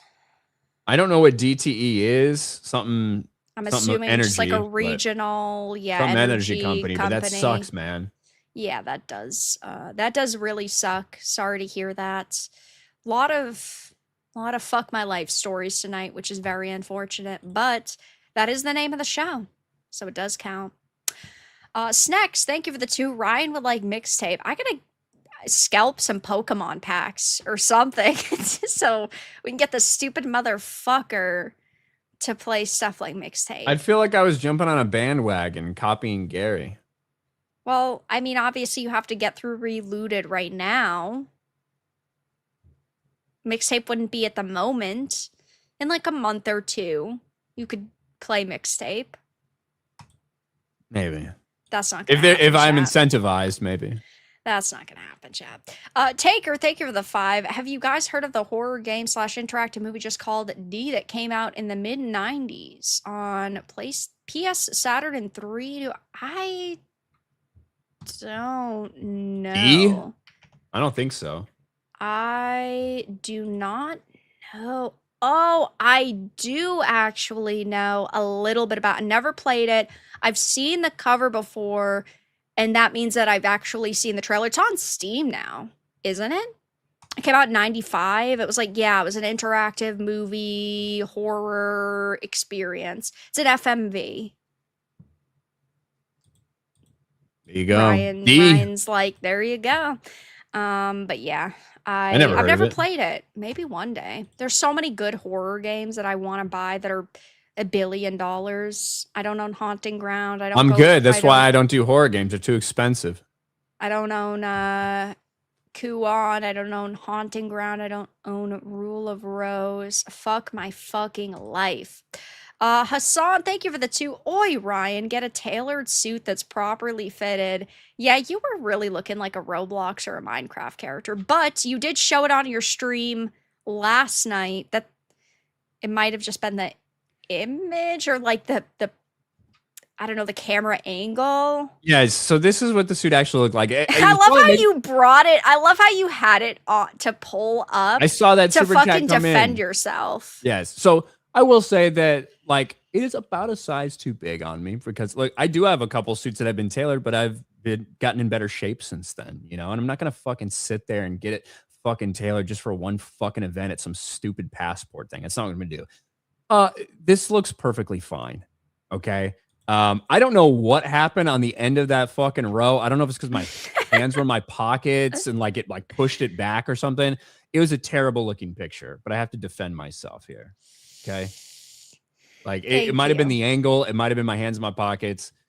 This looks perfectly fine. Yeah, that image looks a lot better than yes. the image that was shared with you standing with the 5 other fucking people. Yeah, it looks like a Kanye West fucking video. Your shoulders were way too boxy. So, but I looking at that different image, it looks different. Because it's about one size too big. It truly is. And we're talking about suit size, not like medium, large, extra large size. And so I think when I put my hands in my pockets, I kind of like poofed it out a little bit. I think because your elbows are slightly more outward. But yeah. So I gotta defend my honor. Tora, thank you for the $100 donation. Love the back and forth. Listening to 2 drunk intellectuals go back and forth is honestly entertaining. Why the hate on Ryan? What has Ryan done to deserve no hate? I agree with you, Tora. I feel like people are very targeted. Unfair. People try to bully the fuck out of me. Yeah, I've never done anything wrong. I'm right most of the time. That's why people are upset. I don't kowtow to the newest trend or fucking be like, oh, you never played this game. No, I never played it. It's fine. There's nothing wrong with it. You know? What a victim. Thank you though for the $100. I'm not a victim. Everyone's just mean to me. Much appreciated. You donated $100, bringing up something that's very relevant, which is Ryan, for no you reason are not people are a hating victim. Me. And you just want to slide over it. You're pretending like I'm the internet, and you deserve to be fucking hated on. You don't deserve everybody to be nice to you. Rachel fucking Zegler. Just because I'm on the goddamn internet. It's me that's in the right. Oh my gosh. Just because I'm on the internet means that I receive unfair hate. Motherfucker, you deserve all of the hate you deserve. No, I can receive fair hate. Just not most cases. No, you get all the hate you deserve, buddy. Some of your takes are wild. You've been like increasingly mean to me, and I think have I? I think because I forced you to play Reloaded. No.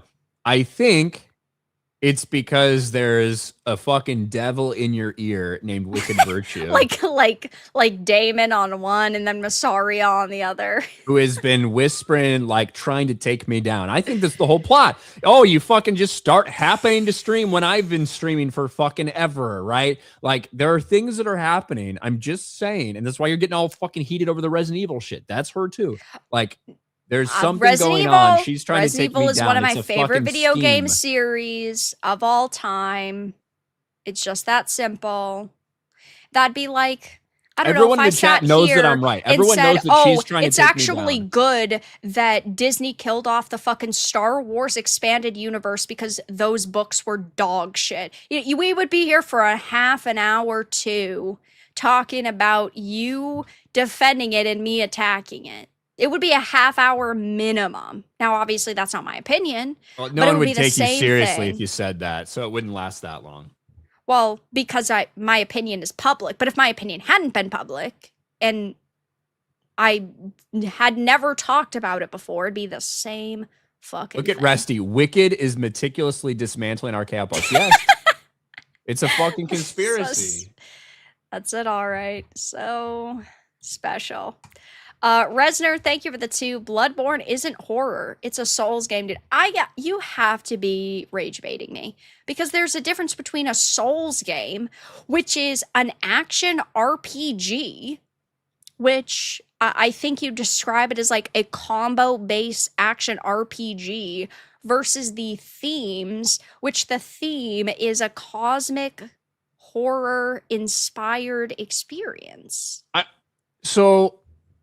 I think that That's like saying, oh, action RPG can't be a space opera, but they're two different things. There's themes and then there's gameplay. Yeah. Like I think that because this setting might be cosmetically type of like blood and gore and weird creatures and shit like that, I think those games are different than, to me, like a scary game. Does that make sense? Yeah, you just mentally view horror versus like gore kind of differently. Yeah. Even though like they do all like fall into the same genre. Because you can have jump scare, scary horror games that are rated, T for teen, but there are M for mature, gory horror games that are only rated M, and so you can have jump scares in both, but you're just more so talking about the jump scares and not the overall like theme of it.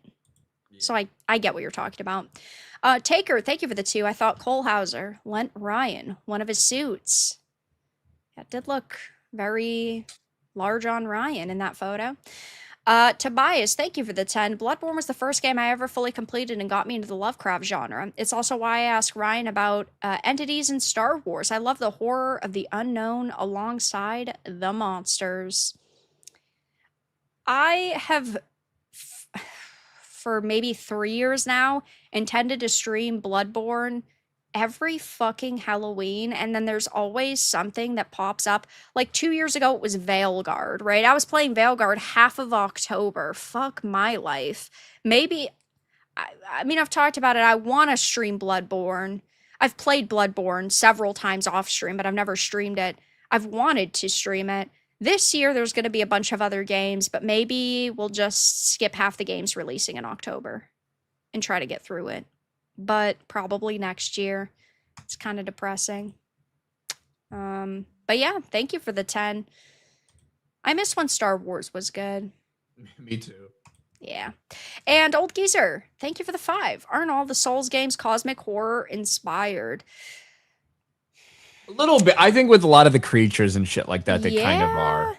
But I would agree that there are creatures and themes of that in all of them, but something like maybe Elden Ring, I wouldn't quite say that is the overall general tone or theme, even if there are those elements. So yes, but also no. But yeah, it is what it is. They're all amazing. Play Souls-likes. It's just that simple. But guys, that's going to be the end of the stream. We got a couple Rumble chats. Supreme Lord, do you guys think had they stuck with the books instead of changing things, the show would be way better than it is? Coming up with new stuff to improve is one thing, but changing and cutting certain things is another. I think if they had kept everything as close as they could to the book, it probably would be better. I think we would have missed out on some good plot lines, but I think overall the show would probably be smoother and better. Yeah. Ronin for 2. Ryan's jump scare and the dark trauma comes from wandering around at night in a very diverse neighborhood. Maybe. And we're caught up on Rumble. Cool. So Ryan, what are you up to? What are your plans for the next few days? I'm gonna make videos. I'm gonna make a video on the Odyssey after this. Nice. Because I didn't have time before because I was playing a stupid gay black video game. Yep. But I will be doing that and releasing it probably around 1 o'clock. Other than that, I got fucking Geeks and Gamers daily every day unless I'm out of town. I'm going to stream on Wednesday, my normal stream. I'm going to stream on Thursday, ripping open some Pokemon packs. Friday, I'm on Friday Night Tights. And I do House of the Dragon reviews every Saturday while the show's airing on Gary from Nerdrotic's channel. So that's what I'm doing. Easy peasy. And of course, guys, you're already here on my channel, so make sure to subscribe if you're not already. Subscribe to my second channel, Veridark Reviews. The link is in the description. Next week, Fuck My Life will be live over on Ryan's channel because it is a rotating show. And we'll probably be talking more about the Odyssey because that story is going to continue to ramp up until it actually releases and we see what it does. And who knows what the fuck else, maybe more video game layoffs. But thank you guys so much for all of your direct donations, for your support, for being here, for hanging out, for stopping by, and have a great rest of your evening, everyone.